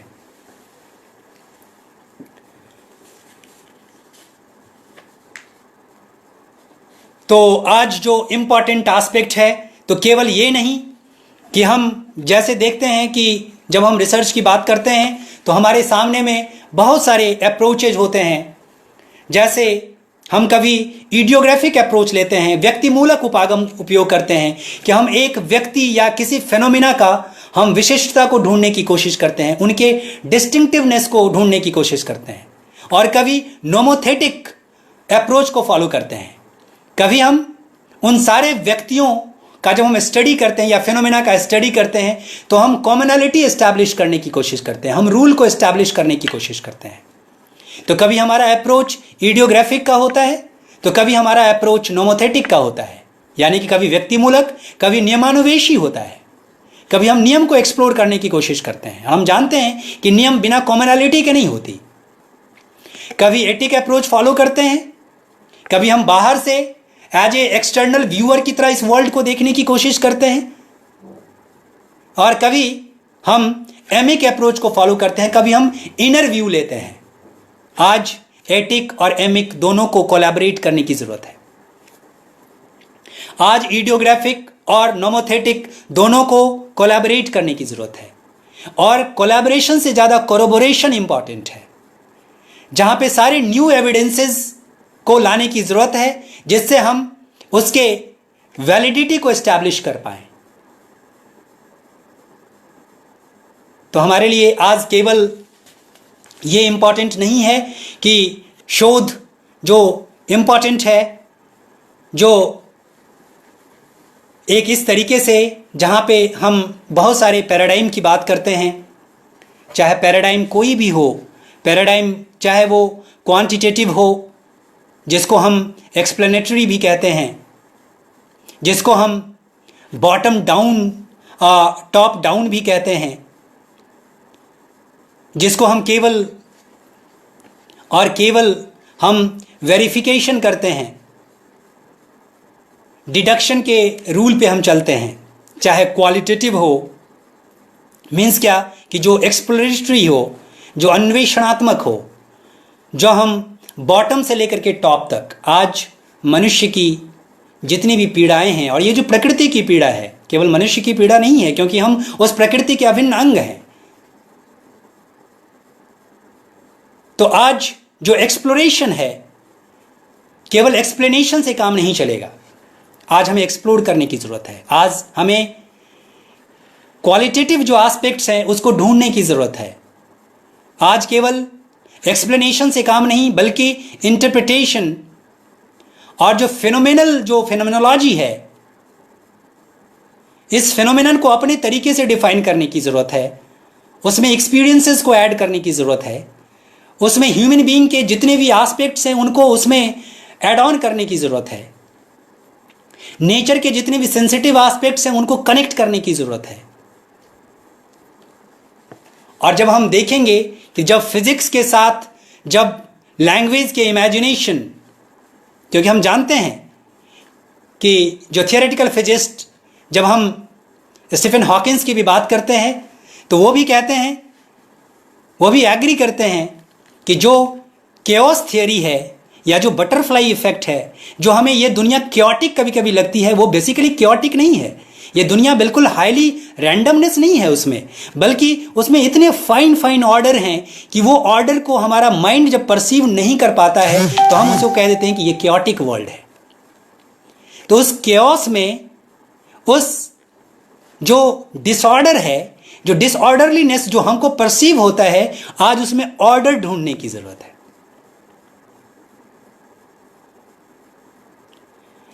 तो आज जो सबसे इंपॉर्टेंट एस्पेक्ट है, चाहे क्वांटिटेटिव पैराडाइम की हम बात करें, क्वालिटेटिव पैराडाइम की बात करें, पैराडाइम हम जानते हैं कि जब हम एक बहुत ही इंपॉर्टेंट बुक है जो the structure of scientific revolution, जो कुन की बुक है, जो बहुत ही फेमस भी रही थी, जो पैराडाइम शिफ्ट की बात करते हैं। क्यों? क्योंकि हम सभी पैराडाइम पैरालिसिस के शिकार हैं। हमें पता ही नहीं है कि कौन सा पैराडाइम हमारे लिए वैलिड है, कौन सा पैराडाइम हमारे लिए वर्केबल है। बहुत इंपॉर्टेंट एस्पेक्ट है। जब हम इस वर्ल्ड व्यू को देखने की कोशिश करते हैं, वर्ल्ड व्यू, मॉड्यूलर एग्जाम्पल, जब पैटर्न, जिसको हम पैराडाइम कहते हैं, तो आज पैराडाइम को आज कन्वर्जेंस के मॉडल पे चलने की जरूरत है, जिसको हम मिक्स्ड पैराडाइम भी कहते हैं। और जब हम मिक्स्ड करेंगे मीन्स क्या, कि जहां पे सोशियोलॉजी का भी कुछ मेथड हो, क्योंकि फिजिक्स के भी शोध में सोशियोलॉजिकल इनपुट डालने की बहुत ज़्यादा ज़रूरत है। आज बायोलॉजी के शोध में भी सोशियोलॉजी का इनपुट बहुत ज़्यादा ज़रूरी है, क्योंकि मेडिसिन का आविष्कार करना ही, डिस्कवर करना ही उतना इम्पॉर्टेंट नहीं है जितना इम्पॉर्टेंट ये भी है कि उसका सोशल इम्पैक्ट क्या है। क्योंकि सोसाइटल इम्पैक्ट जब तक हम स्टडी नहीं करेंगे तब तक शायद उस मेडिसिन का या उस एस्पेक्ट्स का कोई मीनिंग नहीं होगा।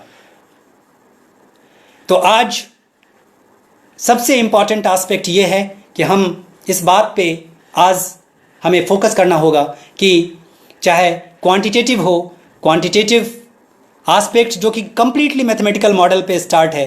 हमें बेंजामिन डिज़रायली का एक स्टेटमेंट याद होता है और हम कहते हैं कि केवल जो दुनिया में जो there are 3 types of lies, दुनिया में 3 तरह के झूठ होते हैं। एक लाई, दूसरा डैम लाइज और तीसरा स्टैटिस्टिक्स। अब आप इमेजिन कीजिए कि मानवीय पीड़ा को, मानवीय संवेदना को, इस प्रकृति के प्रति सेंसिटिविटी को क्या हम मीन, मीडियन, मोड और क्या क्वांटिफिकेशन से मेजर कर सकते हैं? हम नहीं कर सकते हैं। हम एक तरफ कहते हैं कि personality is the dynamic organization, dynamism को हम रिफ्लेक्ट करते हैं, लेकिन दूसरी तरफ हम जनरलाइज कर देते हैं। हम एक कहते हैं कि ये यूनिक ऑर्गेनाइजेशन है और उस यूनिकनेस में, यानी कि जो एक व्यक्ति में है वो दूसरे पे अप्लाई नहीं हो सकता, और हम दूसरे तरीके से हम क्या करते हैं कि हम उसको जनरलाइज करके एक थ्योरी बना देते हैं। आज पीछे मुड़ करके देखने की जरूरत है कि हमने क्या खोया, क्या पाया, हमने क्या क्या डिसिप्लिनरी मिस्टेक्स की हैं, हमने किस तरीके से कन्वर्जेंस को अवॉइड किया है, हमने किस तरीके से सेग्रीगेशन को हमने प्रमोट किया है, और आज इसलिए दुनिया पूरी सेग्रीगेटेड है। क्यों? क्योंकि हमारी ज्ञान परंपरा ही हमने सेग्रीगेटेड कर दी। हमने पूरे विश्वविद्यालय के लर्निंग पैराडाइम को ही चेंज कर दिया। हमने फिजिक्स और केमिस्ट्री के बीच बाउंड्री वॉल क्रिएट कर दिया। हमने एजुकेशन और हिस्ट्री के बीच हमने बाउंड्री वॉल क्रिएट कर दिया। तो आज उस बाउंड्री को तोड़ने की जरूरत है, डीकंस्ट्रक्ट करने की जरूरत है। केवल डीकंस्ट्रक्शन ही नहीं, उसको कंस्ट्रक्ट भी करने की जरूरत है और उसको रिकंस्ट्रक्ट करने की भी जरूरत है। इस तरीके से यदि हम देखें तो हमारे लिए बहुत इंपॉर्टेंट एस्पेक्ट ये है कि एक बार हम पूरे शोध के थियोरेटिकल जो ओरिएंटेशंस हैं हम देखें तो किस तरीके से कंट्रीब्यूट किया गया है। आज इंडिया की शोध या वर्ल्ड की यदि हम शोध की बात करें, मटेरियल जगत के रिलेशनशिप को एक्सप्लोर करना ये बहुत आसान है। फिजिक्स में रिसर्च करना बहुत आसान है, केमिस्ट्री में रिसर्च करना बहुत आसान है, because to deal with matter it's a very easy task, but it's a very difficult to deal with minds, because all we are mind scientist. We have to explore the dynamics of mind and it's very difficult. तो mind के dynamics को और इस mind का nature के साथ तादाद में, इस सोसाइटी के साथ तादाद में तब तक नहीं होगा जब तक हम साइंस में ह्यूमैनिटीज को जब तक हम नहीं डालेंगे और ह्यूमैनिटीज में जब तक हम साइंस को डालेंगे. इस तरीके से यदि हमने देखा, हमने कोशिश की कि हमने नए नए जार्गन्स को यूज करने की कोशिश की, जैसे हमने चॉइस बेस्ड क्रेडिट सिस्टम को लागू किया. लेकिन ये चॉइस बेस्ड क्रेडिट सिस्टम ये इंडिया में बहुत दिनों से चलती आ रही है. यदि हम अपने पुराने ट्रेडिशंस को देखें तो डेफिनेटली वहाँ तो चॉइस ही चॉइस था और इसीलिए वहाँ एक्सपर्टीज भी अधिक थी, वहाँ कुशलता भी अधिक थी और उस एट्रीब्यूट के नाम से वो व्यक्ति जाना जाता था. और आज हम master of all, jack of all trades और मास्टर ऑफ नन है. तो आज यदि हम देखें तो हमें केवल चॉइस बेस्ड क्रेडिट सिस्टम को वेस्टर्न कंट्रीज से या वेस्टर्न कंट्रीज के मॉडल को यूनिवर्सिटी पे चस्पा करने की जरूरत नहीं है, क्योंकि ताकि विदेशी फंड हमें मिल जाएं. आज बहुत इंपॉर्टेंट है कि आज हम केवल और केवल डिसिप्लिनरी बाउंड्रीज जो क्रिएट किया गया है डिसिप्लिन के बीच, ये आज उसको रिकंसिडर करने की ज़रूरत है. ऐसे बहुत सारे IITs ने, बहुत सारे इंडियन इंस्टीट्यूट ऑफ टेक्नोलॉजी ने आज फिलॉसफी पढ़ाना भी स्टार्ट कर दिया है, बायोलॉजी पढ़ाना भी स्टार्ट किया है. आज सोशियोलॉजी की भी ब्रांचेज खुल रहे हैं. बाउंड्रीज जो हैं, डिसिप्लिनरी जो बाउंड्रीज हैं, उसको ब्रेक करने की कोशिश की जा रही हैं. क्यों? क्योंकि ज्ञान अपने आप में पूर्ण है. ज्ञान को टुकड़ों में नहीं बांटा जा सकता है. हो सकता है कि हमारी ब्रेन की लिमिटेशंस हैं तो उसको हम टुकड़े टुकड़े में समझने की कोशिश करते हैं, लेकिन ब्रेन के भी यदि हम डायनामिक्स को स्टडी करें तो आपको लगेगा कि ये भी एक इंटीग्रेशन में देती है. क्योंकि रिसर्च को हम कहते हैं कि research is a creative and synthetic process. और जानते हैं क्रिएटिविटी क्यों हम कहते हैं इसे? वो इसीलिए कि क्रिएटिविटी के 4 फेजेस हैं बेसिकली. पहला फेज प्रिपरेशन का है, तैयारी का है. और जब तैयारी कहते हैं तो तैयारी में हमारा जो लेफ्ट ब्रेन है वो ज़्यादा एक्टिवेटेड होता है.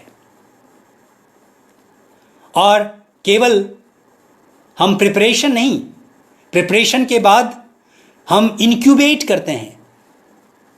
और जब इंक्यूबेशन का जो प्रोसेस है, वो इंक्यूबेशन का प्रोसेस का जो मेजर जो रोल प्ले करता है वो हमारा राइट ब्रेन करता है. तो देखिए एक क्रिएटिविटी का जो प्रोसेस है वो किस तरीके से ब्रेन के जो डिफरेंट पार्ट्स हैं वो करने के बाद एक नोवेल रिजल्ट प्रोड्यूस करता है. मीन्स क्या कि प्रिपरेशन, इंक्यूबेशन और उसके बाद इल्यूमिनेशन, हमें नए आइडिया का आभास होता है, हम इल्यूमिनेट हो जाते हैं, हम आत्मदीप्त हो जाते हैं, हम आत्म प्रकाशित हो जाते हैं कि हमने ये एक्सप्लोर किया है. और यूजुअली हम यदि कहें आर्किमिडीज के लैंग्वेज में यूरेका और यूरेका का फील होने लगता है कि just I did it, I discover it. और आर्मस्ट्रॉन्ग का ह्यूरिस्को का फील होने लगता है. और वही हम कहते हैं कि जब हम अपदीपो भव, वो आत्मदीप्ति का भाव हमें अंदर से फील होने लगता है, यानी कि जो इल्यूमिनेशन का भाव है. और उसके बाद जब हम इल्यूमिनेट होते हैं उसके बाद वेरिफिकेशन का दौर होता है. तो वेरिफिकेशन में रीजनिंग इन्वॉल्व होता है. तो फिर वो जो हमारा लेफ्ट ब्रेन है वो लेफ्ट ब्रेन एक्टिवेट हो जाता है तो देखिए हमारा ब्रेन भी किस तरीके से, हम कहते हैं कि ब्रेन टुकड़ों टुकड़ों में समझता है, लेकिन ऐसा है नहीं। ब्रेन भी एक इंटीग्रेटेड भाव से समझने की कोशिश करता है। तो चाहे इल्यूमिनेशन का हो, प्रिपरेशन से लेकर, इंक्यूबेशन से लेकर,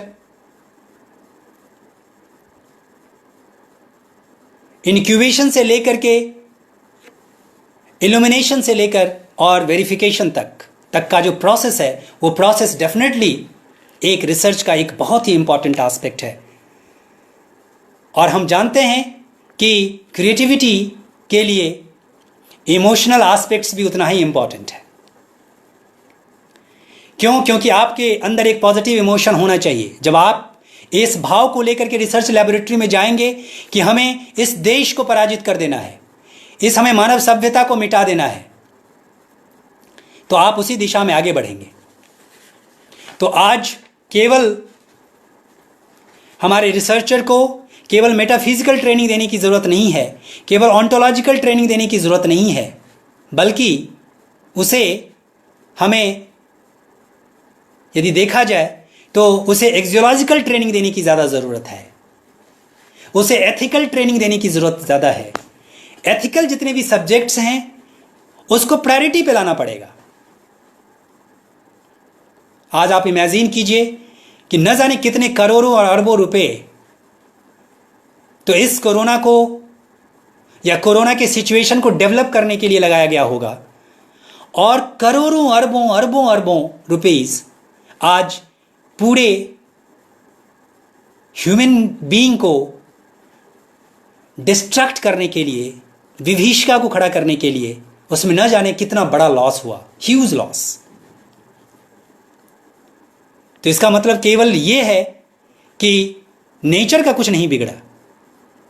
नेचर तो आप देखेंगे कि और हील कर रही है, क्योंकि नेचर को यदि आप घाव देंगे तो नेचर तो अपने घाव का मरम्मत करना जानती है। और चूंकि नेचर के आप पार्ट हैं, और आप पार्ट यदि डिस्ट्रक्टिव पार्ट हैं, तो नेचर आपको डिस्ट्रॉय करना भी जानता है। तो समय रहते हुए हमारे लिए बहुत इंपॉर्टेंट एस्पेक्ट है कि हम अपने आप को, अपने रोल को, इस पूरे समाज के रोल को समझें और उससे एडुकेशन के एक फंक्शनल मॉडल को, सस्टेनेबल मॉडल को, क्योंकि हम सस्टेनेबल डेवलपमेंट की बात तो करते हैं लेकिन एडुकेशन में सस्टेनेबिलिटी लाने की कोशिश नहीं करते हैं। हम केवल समस्याओं का रोना तो रोते हैं, लेकिन जो एक जो ग्रास रूट रियलिटीज है उसको चेंज करने की हम कोशिश नहीं करते हैं। तो चाहे जो भी डिसिप्लिनरी रूट्स हों, आज सारे रूट्स को आज इंटीग्रेट करने की ज़रूरत है। चाहे वो एथनोग्राफी हो, चाहे ऑटो एथनोग्राफी हो, चाहे रियलिटी टेस्टिंग का मॉडल हो, चाहे कंस्ट्रक्टिविज्म का मॉडल हो, चाहे फेनोमेनोलॉजी हो, चाहे इथनोमेथोडोलॉजी हो, चाहे सिंबॉलिक इंटरेक्शनिज्म हो, चाहे सिमियोटिक्स हो, चाहे हर्मेनेटिक्स हो, चाहे नैरेटोलॉजी हो, चाहे इकोलॉजिकल साइकोलॉजी हो, चाहे सिस्टम थियरी हो। आज जितने भी मॉडल्स हैं, आज उन सारे मॉडल्स के पार्ट को जो इंटीग्रेट होने का जहाँ पे गुंजाइश हो, वहाँ पे डेफिनेटली हमें रखने की ज़रूरत है। और साइंस और जो ह्यूमैनिटीज़ या साइंस और आर्ट्स का जो खाई है, उस खाई को पाटने की ज़रूरत है, क्योंकि ये मटेरियल और नॉन मटेरियल वर्ल्ड दोनों लॉफुल हैं, और उस लॉफुल उसका एक डेफिनेट पैटर्न है। केवल उस पैटर्न को हमें परसीव करने की ज़रूरत है, और उस पैटर्न को उसी तरीके से हमें इवॉल्व करने की ज़रूरत है। यदि हम डिसिप्लिनरी कंसर्न्स की बात करें तो दूसरे डिसिप्लिनरी कंसर्न्स भी हैं, जैसे जो सबसे इंपॉर्टेंट है कि जब हम, जैसा कि हमने देखा कि किस तरीके से अर्थ का इवोल्यूशन ने डिफरेंट डिसिप्लिनरी डायमेंशंस को डेवलप करने की कोशिश की है, चाहे फिजिक्स, केमिस्ट्री, बायोलॉजी, चाहे सोशल साइंसेज, ह्यूमैनिटीज। और इसको मैंने प्रीवियस एग्जाम्पल्स में मैंने बताने की कोशिश भी की कि किस तरीके से मैटर और एनर्जी से एटम और मॉलिक्यूल्स का बनना, एटम और मॉलिक्यूल से किस तरीके से ऑर्गेनिज्म का डेवलप होना, और किस तरीके से ऑर्गेनिज्म से किस तरीके से होमोसेपियंस के रूप में आना, होमोसेपियंस से किस तरीके से होमोसेपियंस सेपियंस के रूप में आना, और उसके बाद एक कल्चरल फैब्रिक का निर्माण करना, एक संस्कृति का निर्माण करना,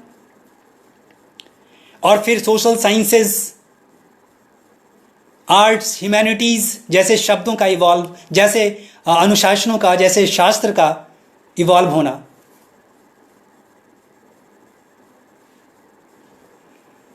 यदि हम डिसिप्लिनरी कंसर्न्स के आधार पे यदि हम डिवाइड करें तो मोटा मोटी हम यदि देखें तो हमारे पास 4 कंसर्न्स हैं। पहला कंसर्न्स जो मोनोडिसिप्लिनरी का है। मोनोडिसिप्लिनरी का मतलब यह है, क्योंकि आज ग्रोइंग नीड है इसको समझने की।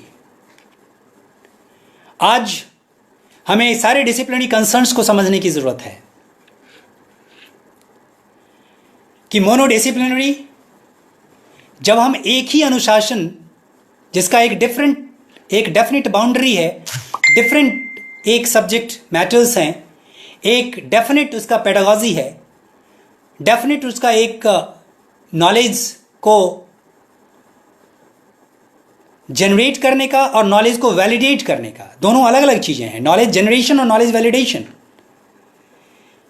क्योंकि नॉलेज को जनरेट करना और उसकी सत्यता स्थापित करना, क्योंकि बहुत सारे ट्रुथ वैलिडेशन के बहुत सारे मॉडल्स हैं, चाहे वो कोहेरेंस का मॉडल हो, चाहे वो प्रैग्मेटिक मॉडल हो,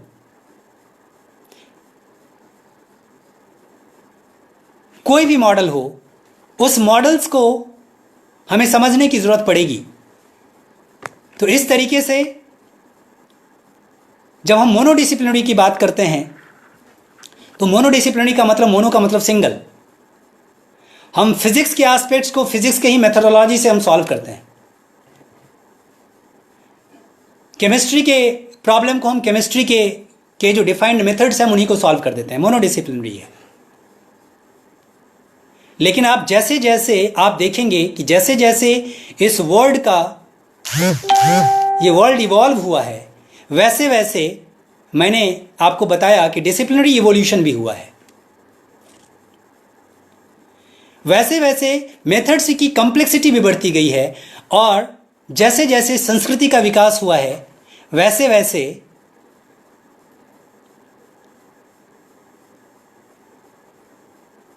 हमारी समस्याएं भी जटिल होती जा रही हैं।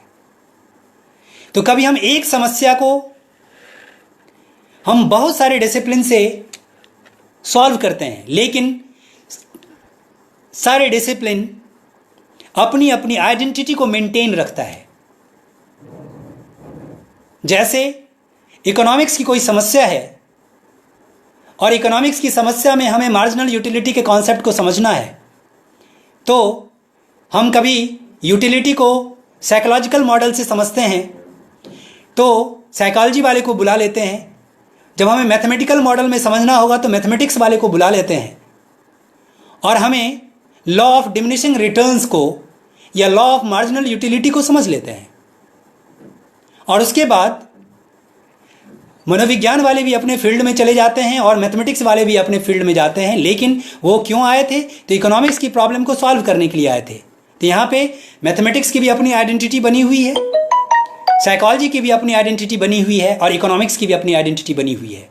इस तरीके से जो ये इंटीग्रेशन है, इस इंटीग्रेशन को हम मल्टी डिसिप्लिनरी कहते हैं। मीन्स क्या कि मिंगल होना सारे डिसिप्लिन को,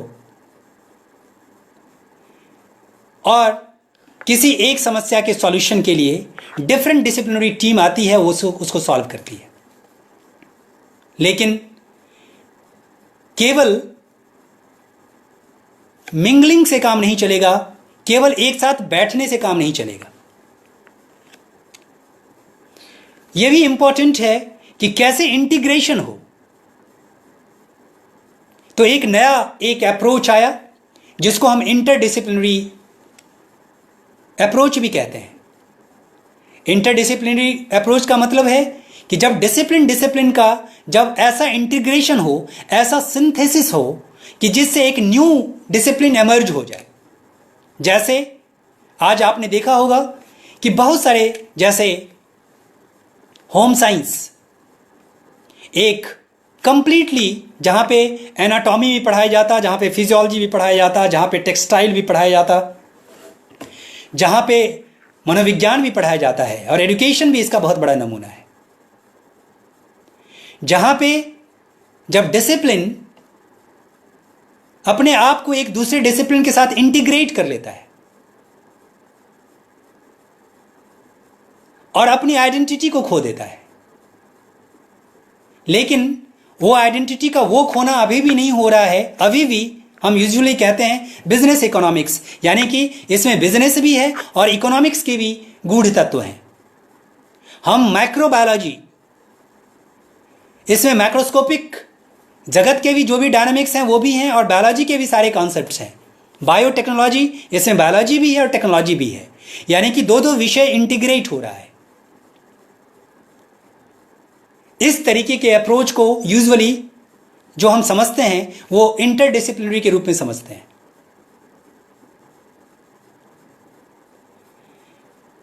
तो इंटरडिसिप्लिनरी जब दो या दो से अधिक जब डिसिप्लिन आपस में जब एक इंटीग्रेशन से समझने की कोशिश करते हैं, उसको हम इंटरडिसिप्लिनरी कहते हैं।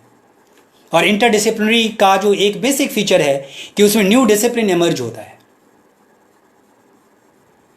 उसके बाद जो सबसे एक इंपॉर्टेंट कंसर्न है और जो मॉडल है वो ट्रांसडिसिप्लिनरी का है, और आने वाला जो वर्ल्ड है वो ट्रांसडिसिप्लिनरी मॉडल का है।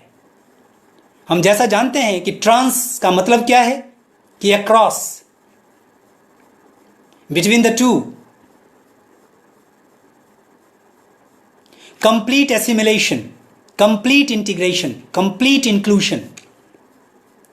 जहां पे एक फिजिक्स के लेबोरेटरी में फिलॉसफी का भी बंदा होना चाहिए, केमिस्ट्री के किसी भी केमिकल को प्रोड्यूस करने से पहले उसमें एजुकेशन का भी साइंटिस्ट, फिलॉसफी का भी साइंटिस्ट, बायोलॉजी का भी साइंटिस्ट, सोशियोलॉजी का भी साइंटिस्ट, सभी जब तक अपने अपने एंगल से नहीं देखेगा कि इसके क्या प्रॉस और क्या कॉन्स हो सकते हैं, क्या इसके मेरिट्स हैं, क्या डिमेरिट्स हो सकते हैं,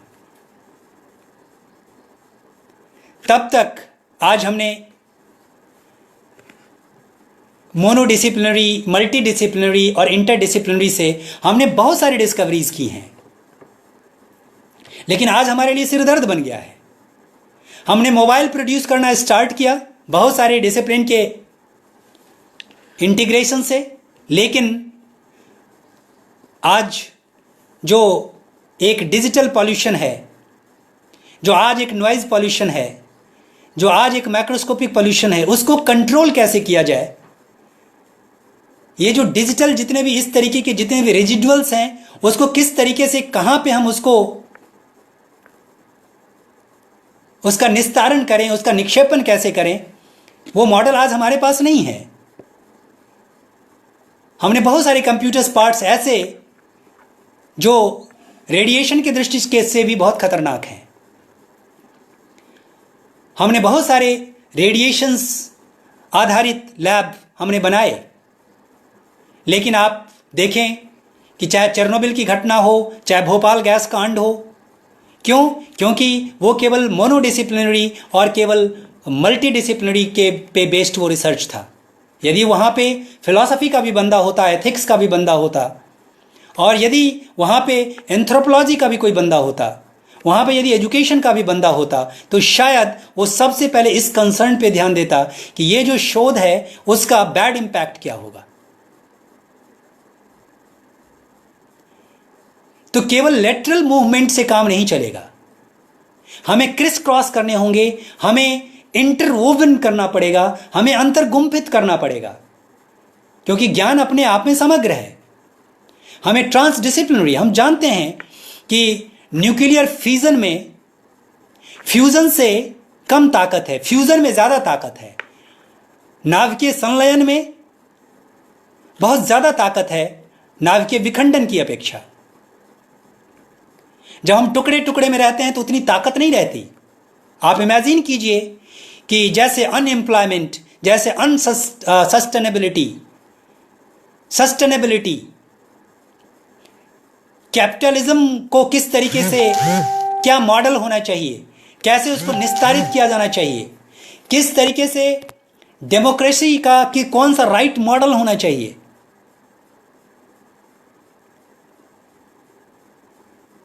इस तरीके से केवल मटेरियल वर्ल्ड को बेनिफिशियल करने के लिए नहीं, वो जितने भी बेनिफिट्स हों वो बेनिफिट्स डेफिनेटली शुभ हों।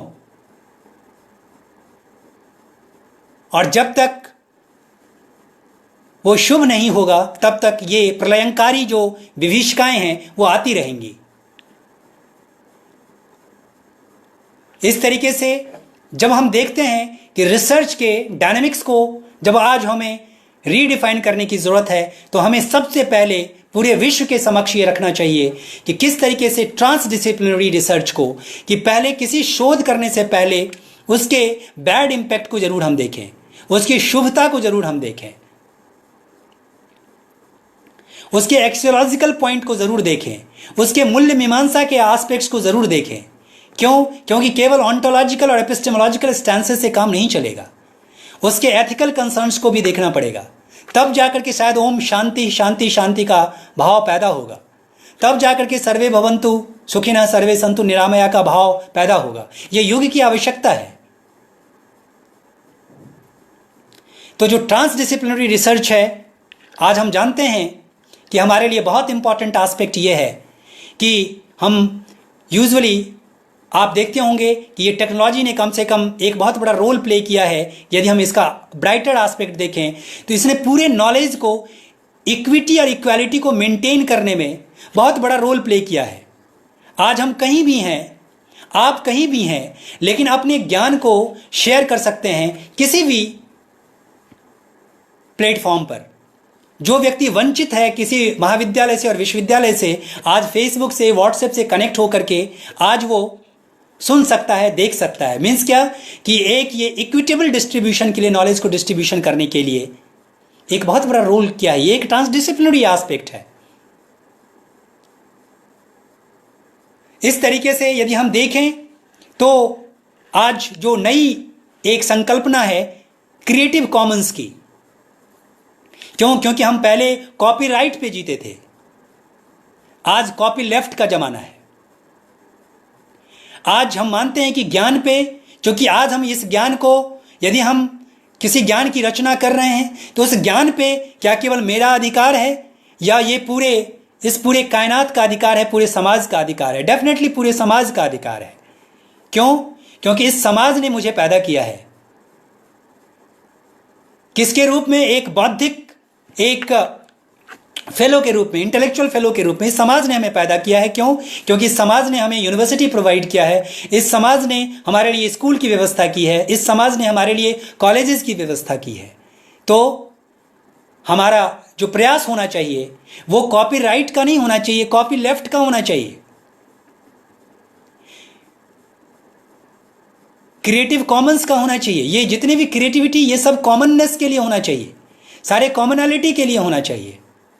और वो तब तक नहीं हो सकता जब तक ट्रांसडिसिप्लिनरी का भाव नहीं आएगा। तो आज शायद इसको नई दिशा जो दिया जा सकता है वो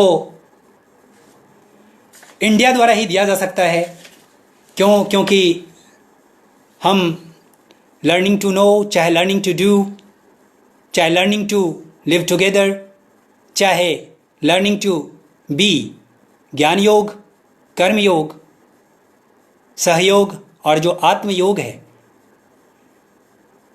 का भाव लिए हुए जो ट्रांसडिसिप्लिनरी जो रिसर्च के कंसर्न्स हैं, वो कंसर्न्स डेफिनेटली बहुत बड़ा इम्पॉर्टेंट कंसर्न है, जहाँ पे आज हमें सभी को इंटीग्रेट होना पड़ेगा, आज पूरे समाज को एकत्र होना पड़ेगा, आज हमें अपनी अनुशासनिक जो विधाएं हैं उनको रीडिफाइन करने की ज़रूरत है। और आज का जो मॉडल होना चाहिए वो सर्वाइवल ऑफ द फिटेस्ट का नहीं होना चाहिए, सर्वाइवल ऑफ द वीकेस्ट का होना चाहिए। क्योंकि सर्वाइवल ऑफ द फिटेस्ट ये किसी भी सभ्य समाज का मॉडल नहीं हो सकता है। ये हो सकता है कि ये एनिमल के लिए ये उपयोगी हो सकता है, लेकिन ट्रांसडिसिप्लिनरी रिसर्च जो है वो सर्वाइवल ऑफ द फिटेस्ट के मॉडल को अप्रूव नहीं करता, सर्वाइवल ऑफ द वीकेस्ट के मॉडल को अप्रूव करता है। यानी कि जो सीमांत है, जो मार्जिनलाइज्ड है, जो ऑपरेस्ड है, जो हैव नॉट्स है, उनको भी आज मुख्य धारा में लाने की जरूरत है। क्यों? मुख्य धारा में हम तब तक नहीं लाएंगे जब तक हमारे अंदर संवेदना नहीं होगी, और संवेदना का पाठ पढ़ने के लिए जब तक हम साहित्य नहीं पढ़ेंगे, जब तक हम शिक्षा शास्त्र नहीं पढ़ेंगे, जब तक हम सोशल साइंसेज नहीं पढ़ेंगे, तब तक तो हम असोशल ही रहेंगे। तो आज जितने भी जो नेचुरल साइंटिस्ट जिसको कहा जाता है, हम कहते हैं वो नेचुरल साइंस है, मैं कहता हूं कि वो हाईली अननेचुरल साइंस है। क्योंकि यदि वो नेचुरल साइंस होता तो शायद प्रकृति के तादात्म्य के साथ, प्रकृति के सिम्बायोसिस के साथ, प्रकृति के सिनर्जी के साथ वो वर्क करता। ये नेचुरल साइंस नहीं है, ये हाईली अननेचुरल साइंस है। जैसे कभी कभी हम सोशल नेटवर्किंग को सोशल कहते हैं, कभी कभी मैं उसे असोशल नेटवर्किंग भी कहता हूं, क्योंकि वो केवल वर्चुअल वर्ल्ड को वो प्रमोट करता है। वो एक सीमा तक तो सही है, लेकिन केवल वर्चुअलिटी पे फोकस करने की जरूरत नहीं है। मीन्स क्या कि आज नेचुरल साइंस को जितने भी साइंटिस्ट हैं या जितने भी उनके डिसिप्लिन हैं, और या जितने भी, चाहे यूनिवर्सिटी ग्रांट्स कमीशन हो, चाहे यूएनओ हो, चाहे जितने भी देश के जितने भी कॉन्स्टिट्यूशंस हैं, आज सभी को एकत्र होने की ज़रूरत है और रीथिंक करने की ज़रूरत है कि एजुकेशन का मॉडल, शोध का मॉडल विनाश का मॉडल नहीं होना चाहिए, सर्वाइवल ऑफ द फिटेस्ट का मॉडल नहीं होना चाहिए, सर्वाइवल ऑफ द वीकेस्ट का मॉडल है। यह हमारी परंपरा, हमारी भारतीय परंपरा हमेशा से रही है।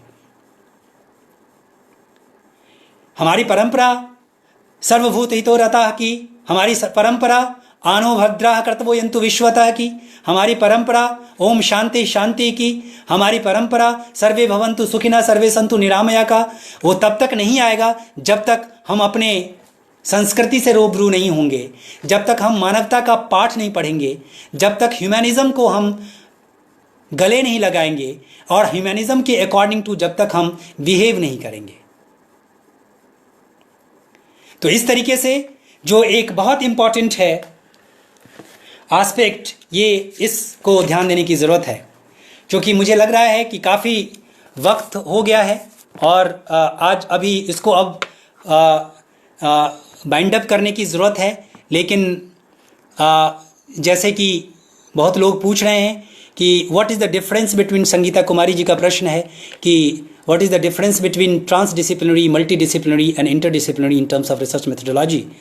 जैसा कि मैंने कहा कि ये जो मोनोडिसिप्लिनरी है, वो मोनोडिसिप्लिनरी एक सिंगल डिसिप्लिन को ही ध्यान में रखते हुए एक उस बाउंड्री के तहत ही विदिन ही कार्य करता है, वो अपने ही मेथोडोलॉजी का प्रयोग करता है। लेकिन जब हम मल्टीडिसिप्लिनरी की बात हम करते हैं तो किसी एक विषय की प्रॉब्लम को जब हम विभिन्न विषयों की मदद से सुलझाने का काम करते हैं, और लेकिन इसमें शर्त यही है कि ईच एंड एवरी डिसिप्लिन अपनी अपनी डिस्टिंक्टनेस को, विशिष्टता को बनाए रखता है।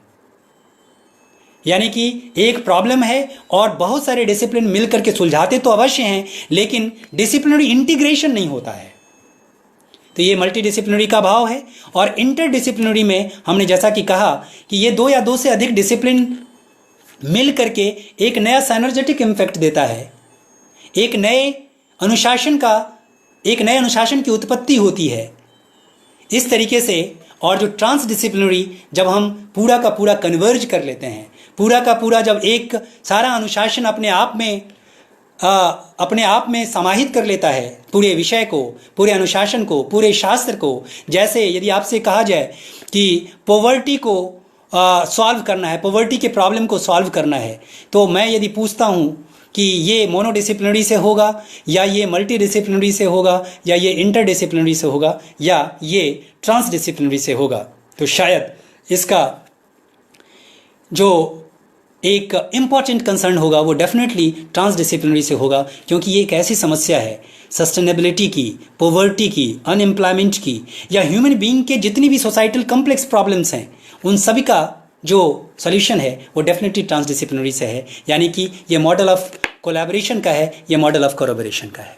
इस तरीके से ये काफ़ी इसमें क्वेश्चंस आए हैं, लेकिन चूँकि बहुत इन्होंने कहा है कि कॉपी लेफ्ट जो है नीडफुल थॉट है।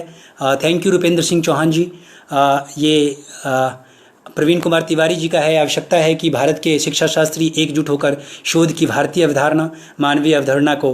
डेफिनेटली प्रवीण जी, मैं इससे एग्री करता हूँ। और जहाँ तक हम सभी एकेडमिशियंस या जितने भी लर्नर्स हैं, इन लर्नर्स को केवल हम प्रॉब्लम को बताएं नहीं, बल्कि प्रॉब्लम को किस तरीके से हम सॉल्व करें, इस सॉल्यूशन के तरफ ही भी यदि हम एक नया मॉडल देंगे तो शायद तब हम कह पाएंगे कि इस समाज के लिए हमने कुछ दिया है। क्योंकि प्रॉब्लम तो रेज कोई भी कर सकता है, लेकिन प्रॉब्लम को का एक एप्रोप्रिएट सॉल्यूशन देना, कल्चरल कंटेक्स्ट में सॉल्यूशन देना शायद बहुत इंपॉर्टेंट है। तो मैं डेफिनेटली आपकी इन बातों से मैं बहुत एग्री करता हूँ। और फिर चंदन मिश्रा जी शायद मेरे स्टूडेंट ही हैं, उन्होंने कहा है प्रभावी व्याख्यान। थैंक यू प्रदीप मिश्रा जी, बहुत अच्छा है। Thank you Pradeep Mishra ji. प्रवीण कुमार तिवारी जी ने एक मैसेज किया है कि योग की आवश्यकता है कि शोध शुभ लाभप्रद हो। डेफिनेटली मैं इससे एग्री करता हूँ। जैसा कि मैंने आपको कहा भी कि ये एक बहुत इम्पॉर्टेंट है। जब तक शुभता नहीं होगी तब तक ये केवल बिजनेस मॉडल पे नहीं चलेगा कि हमने इतना इनपुट दिया और इतना आउटपुट होगा, क्योंकि इसका आउटपुट कभी कभी बहुत ही अदृश्य होता है और उस अदृश्यता को क्वांटिफाई करना संभव नहीं है। उसको मीन और मीडियन और मोड से हम मेज़र नहीं कर सकते, असेस नहीं कर सकते। और क्योंकि क्वांटिफिकेशन एक हद तक क्रॉस सेक्शनल स्टडी तो कर सकते हैं, लेकिन उसका हम एक जो स्पिरिट है, जो उसकी आत्मा है उस प्रॉब्लम की, उसको शायद हम सॉल्व नहीं कर सकते हैं। डेफिनेटली मैं एग्री करता हूँ। विकास का मतलब है कि उसको पुनर्व्याख्यायित करने की ज़रूरत है। डेफिनेटली अभिषेक जी, मैं एग्री करता हूँ। इस तरीके से अपनी वाणी को विराम दूंगा। डेफिनेटली ये एक ऐसा विशद ये है जिसको इतने कम समय में समेटना बड़ा मुश्किल है, और कभी कभी इंटेलेक्चुअल जो वर्बोसिटी है, कभी कभी वो भी एक हिंड्रेंस क्रिएट करता है, और जो ब्रीविटी है वो भी कभी कभी बहुत ही अच्छी चीज़ों को बयां कर जाता है।